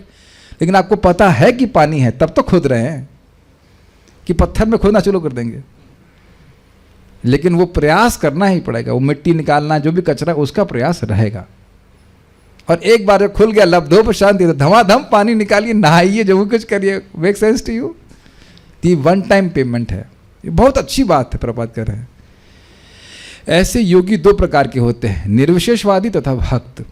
निर्विशेषवादियों का चरम लक्ष्य रहता है परव्योम की ब्रह्मज्योति, किंतु भक्तों का लक्ष्य वैकुंठ लोक रहता है। भक्तों की उपर्युक्त स्थिति का अनुभव भगवान की दिव्य प्रेम भक्ति के लिए सक्रिय होने हेतु दिव्य रूप पाकर होता है। ये स्पष्ट समझ में आ रहा होगा। जो निर्विशेषवादी हैं वो ब्रह्म ज्योति में जाकर स्पिरिचुअल स्पार्क के रूप में रहेंगे और भक्त लोग वैकुंठ में जाकर भगवान की सेवा प्राप्त करेंगे, और दोनों में आनंद का बहुत बड़ा अंतर होता है। लेकिन निर्विशेषवादी भगवान की संगति की उपेक्षा करने के कारण आध्यात्मिक सक्रियता के लिए आध्यात्मिक शरीर विकसित नहीं कर पाता, अपितु भगवान की ब्रह्मज्योति में आध्यात्मिक स्फुलिंग के रूप में विलीन हो जाता है। ये समझ में आ गया? ही इज पर्पसफुली नेग्लेक्टिंग, मुझे भगवान की सेवा नहीं करनी है, साधना कर रहा है लेकिन मैं सेवा नहीं करना चाहता, ठीक है, तो उसको वैकुंठ में प्रवेश नहीं मिलेगा। भगवान पूर्णतः सच्चिदानंद स्वरूप हैं, जबकि निर्विशेष ब्रह्मज्योति केवल सत तथा चित है। सत का मतलब शाश्वत और चित मतलब ज्ञान, यानी कि वहाँ पे भी जीव को अनुभव रहता है कि मैं हूँ, लेकिन उसको आध्यात्मिक शरीर जिसमें दिव्य इंद्रियाँ हों जिसके द्वारा भगवान की सेवा कर सके, यह प्राप्त नहीं होता। ठीक है, वैकुंठ लोक भी सच्चिदानंद स्वरूप हैं, अतः भगवान के वे भक्त भी जो भगवान के धाम में प्रवेश पाते हैं सच्चिदानंद स्वरूप प्राप्त करते हैं। सच्चिदानंद स्वरूप, उसको शरीर और शरीरी की तरह नहीं सोचिएगा, ठीक है। स्वरूप, जिस इच्छा से वह सेवा करना चाहते हैं वही स्वरूप के रूप में प्रकट होती है। अगर मान लीजिए कोई व्यक्ति भगवान का मित्र है तो वह मित्र के रूप में है, और गोपी है तो गोपी के रूप में उसका स्वरूप प्रकट होगा। आप गोपी ड्रेस नहीं पहन रहे वहाँ पे समझ में आया? गोपी ड्रेस समझ रहे, गोपी का शरीर नहीं धारण कर रहे हैं, स्वरूप है गोपी का। मैं ड्रेस इन द सेंस शरीर को ड्रेस की तरह ले रहा था, मैं इसलिए कहना चाहता हूँ। सबको समझ में आ रहा है? वहाँ शरीर और शरीरी का भेद नहीं है। तो जी मैं तो गोपी बनना चाहती हूँ हरे कृष्णा ये बेवकूफ़ी की बात है। ये आप जो बनना चाहते हैं वो प्रकट होगा। एक माता जी के हृदय में भाव आ सकता है कि मैं भगवान का मित्र हूँ, and that will happen at भाव स्टेज। क्या संबंध है आपको मालूम चले? कब मिलेगी भाव स्टेज? जब आपको मिलेगी तो आपको समझ में आ जाएगा। Got it? एक बार पेमेंट है लेकिन डाउन पेमेंट काफ़ी बड़ा है, लेकिन कर लो क्योंकि बहुत छोटा है। सारी बातें समझ रहे हैं मेरी भाषा? जो भी पेमेंट है बहुत आनंदमय है आगे, और सारी संघर्ष तो केवल माय डियर डिवोटी अनर्थ निवृत्ति तक है, और उसमें भी कम होती जाती है। तो क्यों ना इसमें लगा जाए? इस तरह उनमें परस्पर कोई अंतर नहीं रहता। किन में परस्पर कोई अंतर नहीं रहता? भगवान में और भक्त में। ये हम लोग कहाँ चर्चा कर रहे थे? गीता में कर रहे थे? नहीं, कल चर्चा कर रहे थे ना कि भगवान और भक्त आत्मा परमात्मा में लीन हो जाती है, अर्थात वह अपने अस्तित्व को भगवान से अलग नहीं देखती। भगवान के धाम, नाम, यश, पार्षद आदि एक ही दिव्य गुण वाले हैं, और यह दिव्य गुण भौतिक जगत से किस प्रकार भिन्न होता है इसकी व्याख्या इस श्लोक में की गई है। ये एक इंटरेस्टिंग बात है, बहुत इंटरेस्टिंग बात है। आप जानते हो कि नाम उच्चारण कैसे भी हो जाए मृत्यु के समय तो मुक्त हो जाएगा जीव। तो यानी कि नाम अपने प्रभाव से उसको मुक्त करेगा, और धाम, गॉट इट? Got it? आज मैं से बहुत विचार कर रहा हूँ, हमको बहुत अच्छा लगा था। अच्छी लग रही ना बात? जैसे नाम और धाम में कोई अंतर नहीं है, तो नाम अपने, सुना है ना कि सहसा नाम बोल देगा तो भगवान के पास चला, यानी नाम का संपर्क अकस्मात भी मृत्यु काल में हो गया, पूरा जीवन भी नहीं किया, अकस्मात मृत्यु काल में हो गया तो पार हो जाएगा कि नहीं? जब नाम और धाम में अंतर नहीं तो मरते समय भी कोई धाम में आकर शरीर छोड़ दे भगवान की प्राप्ति कर ले, इसमें क्या कठिनाई है? जब इधर स्वीकार करे तो उधर भी स्वीकार कीजिए। नाम, धाम, यश, पार्षद सभी एक ही दो गुण वाले हैं। यह भक्त का स्मरण हो जाए, भक्तों का संग हो। भगवत गीता में श्री कृष्ण ने 3 प्रमुख विषयों कर्मयोग, ज्ञान योग तथा भक्ति योग का वर्णन किया है, किंतु इनमें से केवल भक्ति योग द्वारा ही मनुष्य वैकुंठ लोक पहुंच सकता है। अन्य 2 विषय वैकुंठ लोक पहुंचाने में अक्षम रहते हैं, भले ही वे ब्रह्मज्योति तक सुगमता से पहुंचा दें, जैसा कि ऊपर वर्णन किया गया है। थोड़ा समझने का प्रयास कीजिए। कर्मयोग मतलब निष्काम कर्म, उससे क्या होता है? हृदय की शुद्धि होती है, और उसमें क्या करता है व्यक्ति, वर्णाश्रम के कर्मों को निष्काम भाव से भगवान को समर्पित करते हुए चलता है, कर्म के फल को, उससे हृदय शुद्धि होती है। ज्ञान योग से क्या होता है, व्यक्ति आत्मा का अनुभूति प्राप्त करता है, लेकिन भगवान की अनुभूति प्राप्त नहीं कर सकता, ये प्रपात कह रहे हैं। और जब तक भगवान की अनुभूति नहीं होगी वैकुंठ की प्राप्ति नहीं हो सकती। तो ये बात समझाया प्रभुपाद ने। So I think is very clear now. कोई प्रश्न किसी बात का है तो मैं देख लेता हूँ। अब तो किसी बच्चे को देख के लगता है कि एक और कड़ी जेल में आ गया है, कड़ी कैदी जेल में आ गया। अच्छा ठीक है, ठीक है, ओके। ऐसा मतलब देखिए, अब जो मतलब जो कुछ भी किसी के संग कुछ भी हुआ, आप गृहस्थी में गए या क्या थे वहाँ थे, जो कुछ भी है। और एक और बात भी मैं भी प्रयास करता हूँ उसे देखने का कि हर व्यक्ति की कुछ ट्रेजेक्ट्री फिक्स्ड है। इधर ओके, तो उस ट्रेजेक्ट्री को चेंज नहीं किया जा सकता है। मेरी बात समझे, ट्रेजेक्ट्री पथ कर्मानुसार जो कुछ भी हो रहा है, लेकिन उस हर अवस्था में भगवान को सेलेक्ट करने की ट्रेनिंग दी जा सकती है अगर वो लेना चाहे। Do you agree with that? किसको क्या बीमारी होगी, किसी को कुछ क्या होगा, उस तो हमारे कंट्रोल में कुछ है नहीं। बुद्धिमानी बस ये कि भगवान को सेलेक्ट करते चले जाए। फाइन। सो और कुछ करना है, पारायण करना। So will stop here. Shrimad Bhagavatam की जय, श्रील प्रभुपाद की जय, निताई गौर प्रेमानंद।